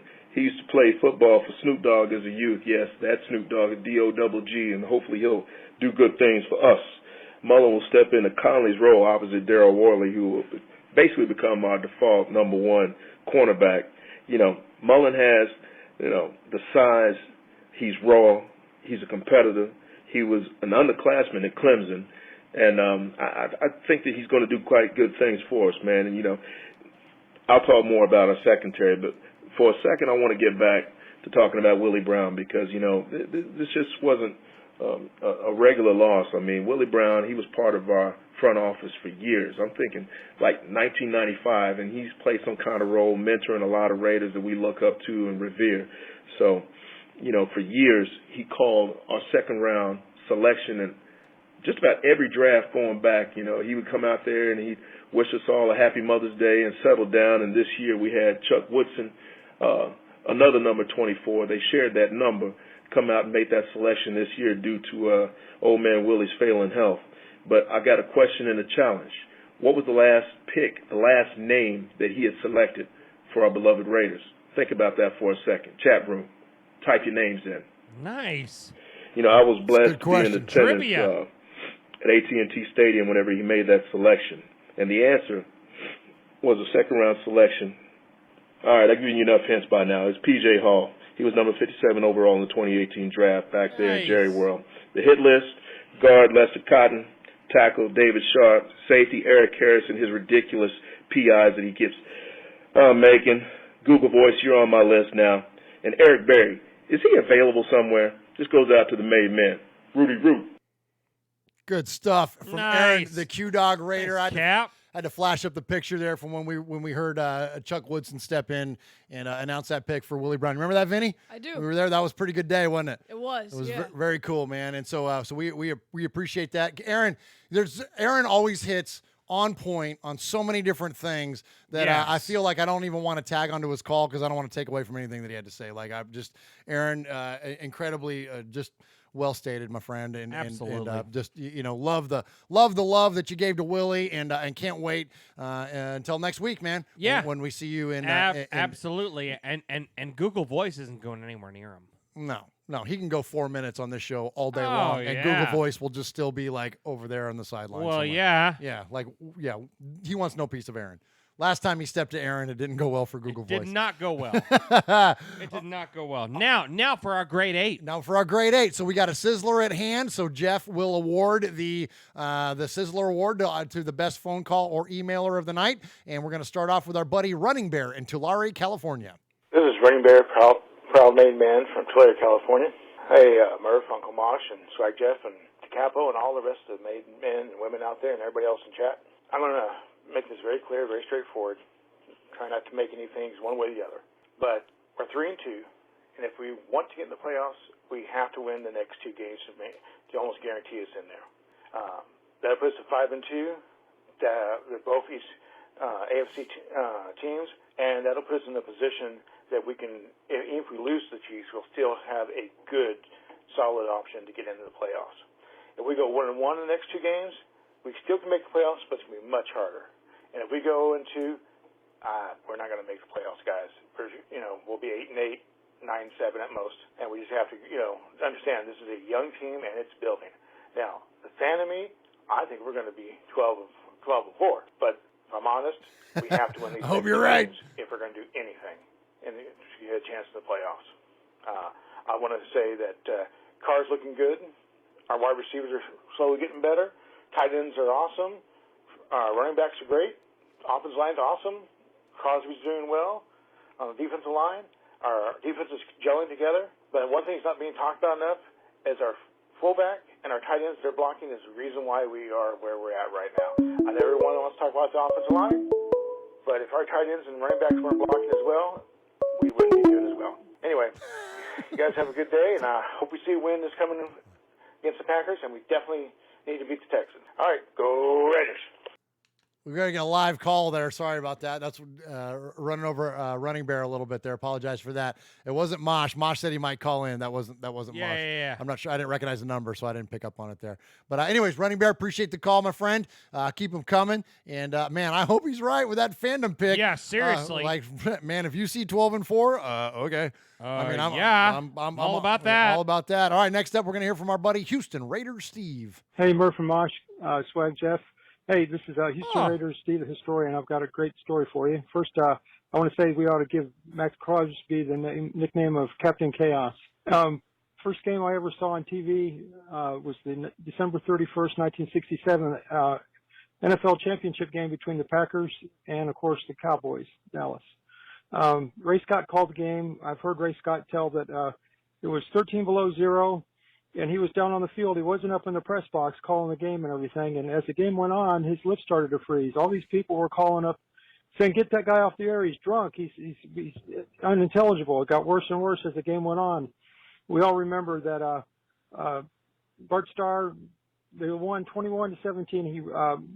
Jerry Kramer threw the famous block that got Bart Starr in the end zone, and the rest they say is history. The second game I ever saw was the Raiders and Jets Heidi game. So I saw 2 great games from my first game. And the first game I ever attended was the Jets and the Oilers. Oilers won with Elvin Bethea and Dab Pastorini 72 at the Astrodome. It was like Joe Namath was like a rock star. There were Jets fans all over the place. It's the only game that the Oilers won that year. I told my parents, I said, "This is the only game I hope they win." And it came true, and I thought, man, I jinxed them. Great show, Murph and Mosh. God bless, and go Raiders. They're back, baby. And we're not going to be saying go Pack go or wearing any cheeseheads hats. God bless. Bye. No, we were saying went Pack went because they ran away with that one. But anyways, appreciate the phone call as always. Love Houston Raiders Steve. Vinny, we call him Dead Sea Scroll Steve or the Historian because he's always got the best takes and the best history on the Raiders and the NFL in general. So yeah, pretty good stuff there. All right, next up, man, this is a great call. We don't play favorites, and I'm not trying to nudge people to the head of the Sizzler, but this was a pretty good call. RBK Raider. Murph, Uncle Mosh, Q-Dog, Swag Jeezy, Little Plastic Buff Pimpin'. Swag Jeezy? How y'all doing? Oh, you missed that. RBK Raider, jumping in once again. After Swag Jeezy, listen to what he says. How y'all doing? Swag Jeezy, Little Plastic Buff Pimpin'. How y'all doing? Oh, the RBK pimpin'. Raider, jumping in once again. Look at that. Officially a made man. Want to apologize. I didn't actually hear my music played. Anyways, man, this game, I'll be honest with you, just like the Pillagers Pillaging podcast. None of us had us Much winning respect. this game, but staying competitive was key. And seeing those 3 turnovers in the red zone, 2 on the 1-yard line, it hurts, but you know what? We're trending in the right direction. A lot of people forget that we don't have our number 1 wide receiver, Tyrell Williams, who is actually our number 2 wide receiver coming into the season, and losing the players we did on defense. But hey, trash player of the game, man, has got to go out to the defense. Gary and Conley, where were you? You look like you're a high school player playing in college, bro. And I just heard this morning that he got traded to Jacksonville for a 3rd-round pick. Bye, Felicia. You haven't done nothing for a 1st-round pick. You didn't do anything for us. You had a decent season, but injuries and concussions and this and that. I don't know. I'm a Raiders fan, not a Players fan. Perfect. Derek Carr did everything he could. I know that fumble sucks, just like it did at the end of the game in Dallas, but that didn't lose us the game, boys. Our defense gave up 6 touchdowns to Aaron Rodgers, 5 in the air and 1 rushing. Yep. They were nowhere to be found. Darren Waller did his job. Josh Jacobs did his job. Derek Carr did his job. These guys were playing their hearts out, and the defense was nowhere to be found. But anyways, man, I know you guys are going to talk a lot about it. Want to hear your take on Gary and Conley and about this game in general, because I have mixed emotions. I think we played good. We're trending in the right direction, and probably going to get hacked by Google Voice here soon. So, hey, man, this is a 4-time caller, long-time listener, official made man, RBK Raiders. Out. Yeah, you are. Good job, RBK Raiders. So he asked for our opinion on Conley. So I'm going to give you some facts. There you go. I'm going to give you guys some numbers. All right. I'm going to give you some truth. We're all about some numbers. We're all about it. And so here's some truth about Gary and Conley. Former Raider, and this tweet is by HB Nadonley on Twitter. So credit to him for putting the numbers together. Former Raiders corner Gary and Conley been targeted 29 times this season. So they threw at him 29 times, Vinny.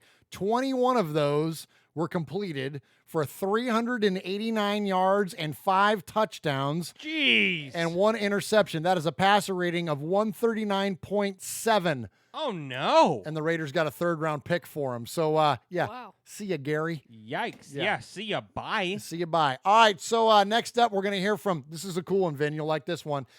We have a buddy of ours that's, he's kind of like from the old country. He's an Italian guy, right? Yeah. And he's got crystal clear quality. What is that again? Crystal clear quality. How many syllables are in that, Jeff?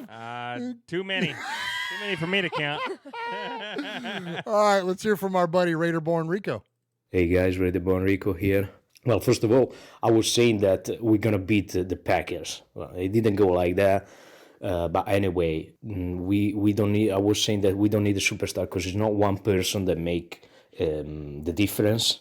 And I still think the same. But we need somebody in the backfield.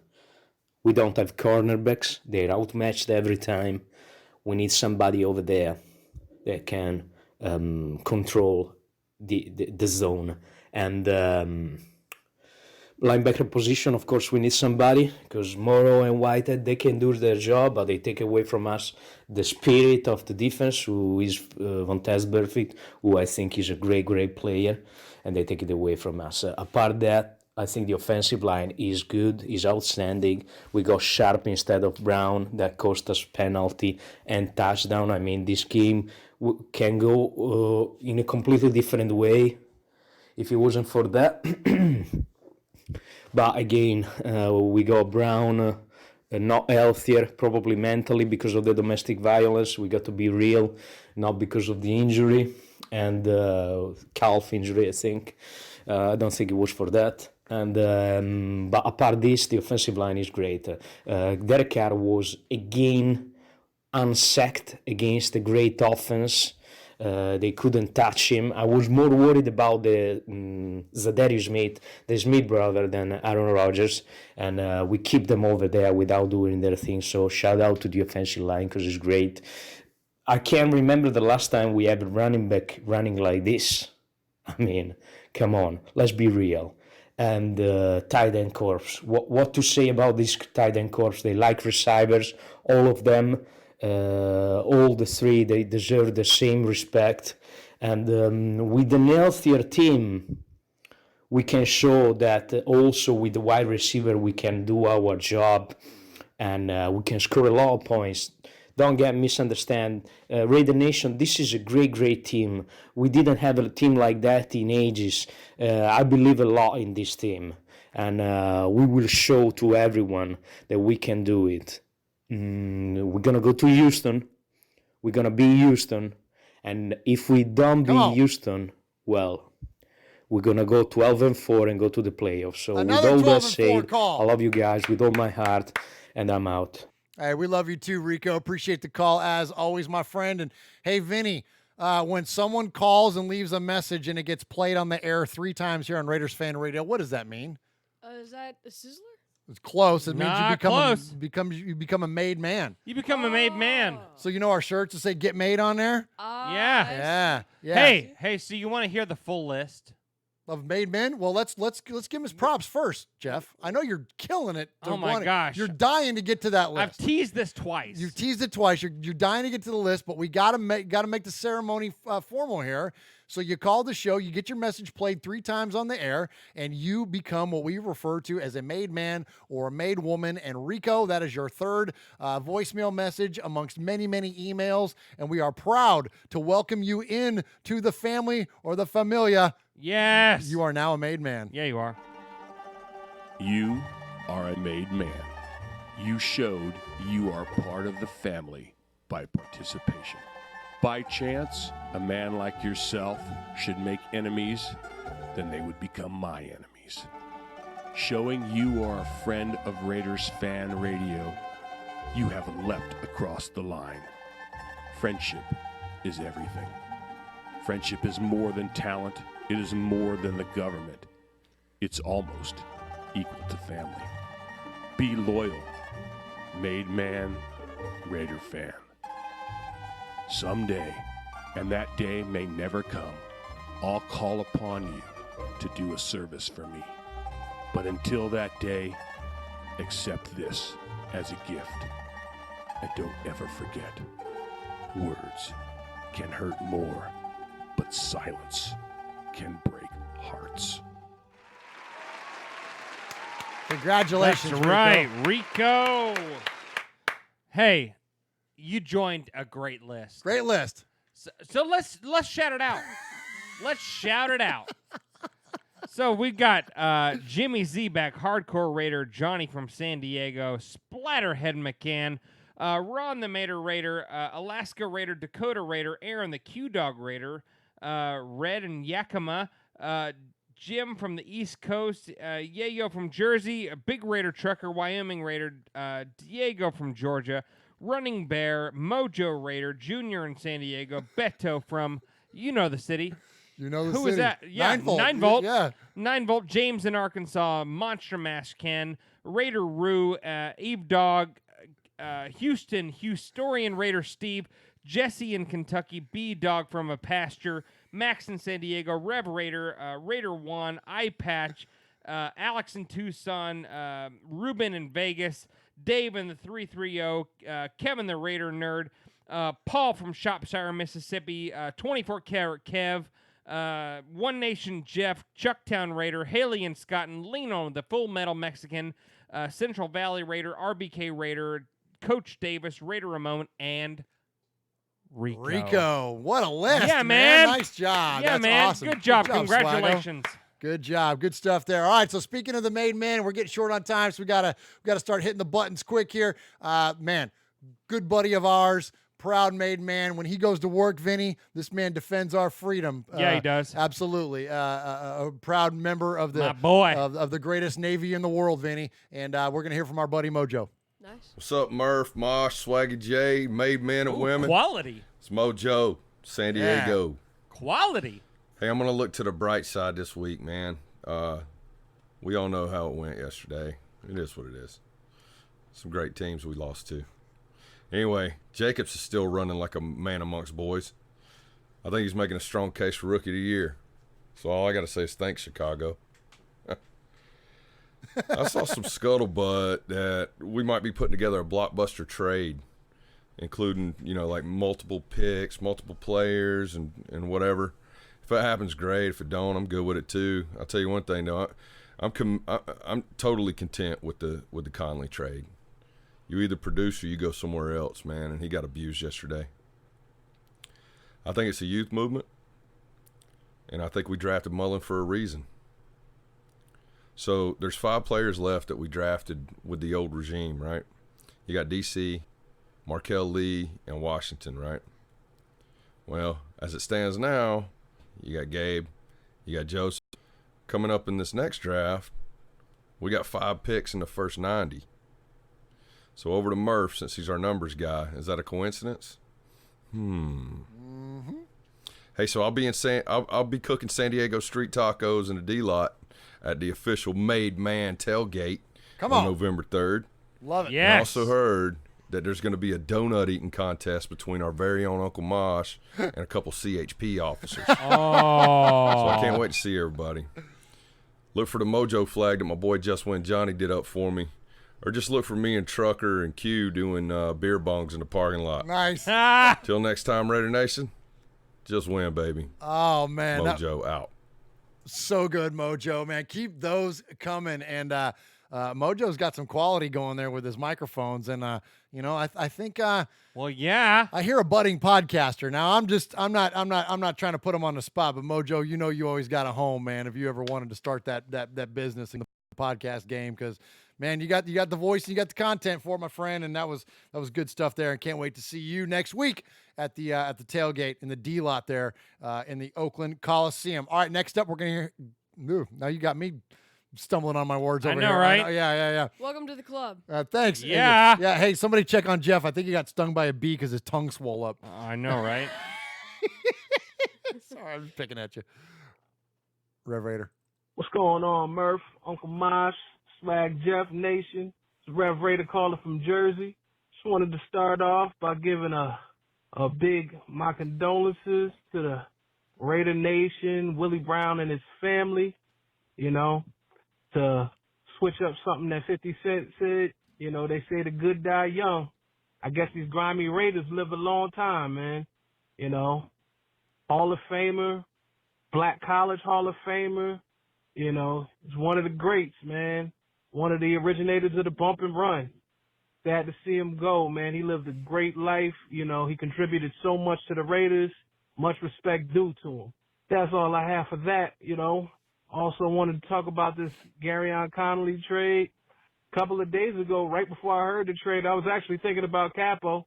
I was like, I wonder if Capo's going to put this dude on his hit list, man, because we might have to nickname this guy, Connolly Bank and Trust, because he's money for the opponents, but then turn around and see him get traded, Sad to see him go because I still think he has a lot of potential, but it is what it is, It was a bad game last week, but I saw a lot of positive things.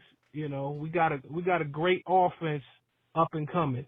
We got a lot of weapons. Our tight ends, man, they're about something. And definitely, also our wide receivers, they showed some things also. We just got to get that defense on board. We got to get them doing what they're supposed to do. Hopefully we'll have a good one this week. And that's all I've got. I'll talk to you guys. Always love the show. Peace. Thank you, Rev Raider. Appreciate the phone call as always. Great job, man. He's one of the best. All right, next up we got our buddy Ruben in Vegas. Hey guys, Ruben in Vegas calling in. Was going to call in today talking about the game. We got blown away against the Packers, but hearing the news at work today, the passing of Raider great old man Willie Brown. Pretty crazy, man. I've been fortunate enough to meet a lot of great Raiders, man. From Mr. Otto, Jim Plunkett, Charles Woodson, Rod Martin, Cliff Branch, rest in peace, Otis McKinney, among others. And it's pretty crazy, how the move coming up. I actually went to the practice facility today in Henderson because I work for a supply company, so we're supplying the stadium and the practice and whatnot. But it's crazy how things are coming along, man. It's sad to see all these, former Raider greats, passing away, and won't be able to see, what Mark Davis worked so hard for the Raiders organization to get a stadium. As a Vegas resident, my heart, I prefer Oakland, but it's just business. We need a stadium. Things didn't work out in Oakland. It'll be forever Oakland. I love Oakland. That's home. And it's just sad day today. Like I said, R.I.P. Willie. Never got a chance to meet him, but it's just heartbreaking that all these Raider legends, are just passing away on us and won't be able to see our new home. What the organization's worked for to get. Something we've always wanted, needed, and we finally have. But anyways, guys, hope you guys have a good one. Let's get that win this Sunday at Houston. We got rid of Connolly, which is a good thing. He's always getting burned in my eyes, but we play him this weekend, so hopefully don't spill the beans too much. But anyways, guys, win, lose, or tie, Raiders till I die. R.I.P. Amen, brother. Willie Brown. Absolutely. Good stuff there from Ruben. And yeah, John Gruden's not too worried about Gary and Conley. Otherwise, he wouldn't have traded him to their next opponent.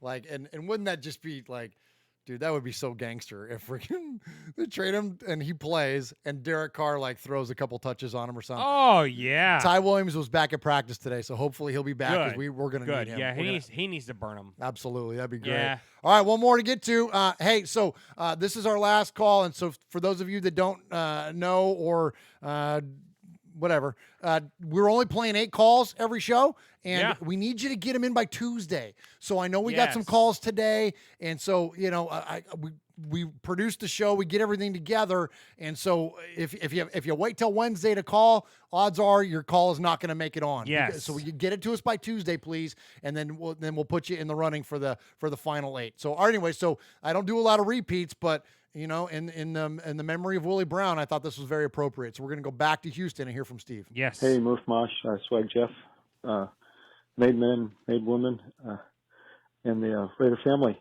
It's a very sad day for Raider Nation. Willie Brown passed away yesterday, as we all know. One of the stories that I heard was that whenever there was a funeral for somebody that was in the Raiders organization, Willie Brown was Al Davis would give him an envelope with some money or something, but Willie would attend the funerals of, Al did too, but Willie did also on behalf of the Raiders organization and everything. So he was one of our best Raiders ambassadors we've ever had, man with class, dignity. And so he attended quite a few funerals if Al needed him to do that as a Raiders ambassador. So it's a very sad day that he passed. As you know, he was out of Grambling. He wasn't even drafted in the NFL. We acquired him. He was cut by the Oilers in training camp. And Denver picked him up. He played 4 years, and Al got him through a trade, one of the best trades Al Davis ever did. So number 24, what a great number, huh? Raiders history. We miss you and we love you, Will Brown. Rest in peace, and we'll see you on the other side in heaven. Amen. And we dedicate this season to you. It's been a tough year for Raider Nation. A lot of our Raider greats have passed. And Willie, we're thinking about you. God bless. Bye. Absolutely. Great sentiment there from Steve, man. Yeah, thanks, Steve. Top notch, man. Way to close us out with not that anybody was classless, but that was a very classy call there at the absolutely. End. Great job there, Steve. So, all right. So we always award a Sizzler award, the best email or voicemail. Jeff, what you got? Yeah, absolutely. So Uncle Mosh is typically in charge of this. So we're gonna try our best here. All right. Over here with Swaggy J. All right. What you got? So we started with a couple of emails. We started with Paul with the condolences to Willie Brown and his take on the positives of the game against Green Bay. Then we went to Stacy Ruff, which he was looking good with an RFR shirt and had a great take on the game in Green Bay. Yeah, and then we started with the capo who scared Google Voice off and was telling him where he can stick it, and also a Willie Brown shout out. Running Bear with giving props to the offense. Houston Raider Steve with a Swaggy Jeff props. Yeah. And talking about his first game in Oakland, or I'm sorry, first game in Houston. Then RBK Raider with a Swag Jeezy shout out, and calling out Gary and Conley, which he is now gone. See ya. Yeah, Rico, who was a made man, Suave Rico, and talking about a 12-4 record. That'd be nice. Ooh, I would like that. And Rev Raider with a shout out to Willie, who hates to see him go, but loves to watch him leave. There you go. Nice. Ruben in Vegas with another shout out to Willie, and the Oakland Vegas. It's just business. It's just business. That's all it is. And another call from Houston Steve, with a Swaggy J props ×2 and more Willie props. But this week, the Sizzler is going to go to our boy Mojo in San Diego with a shout out to Josh Jacobs, and talking about a beer bong with Q Dog Raider. Sizzler goes to Mojo Raider. Sizzler. Sizzler. Nicely done. Absolute man. Mojo. Hey, that was legit, man. Great call, or great message anyways. Great recording, and keep those coming, man. I'm telling you, I think there's a podcast game in his future. Absolutely. Dude, yeah, absolutely, Mojo. Yeah, with great quality on the call. Start your own show, man. We love you, man. Mojo Raider, take a Sizzler, and you know what? Raider fans, we're a rogues gallery. Sir. We are Metallica, and we are here for your Oakland Raiders! You know why we out here, and we ain't playing around today. From The Walking Dead to errant Jedi Knights, Raiders fans are a rogues gallery.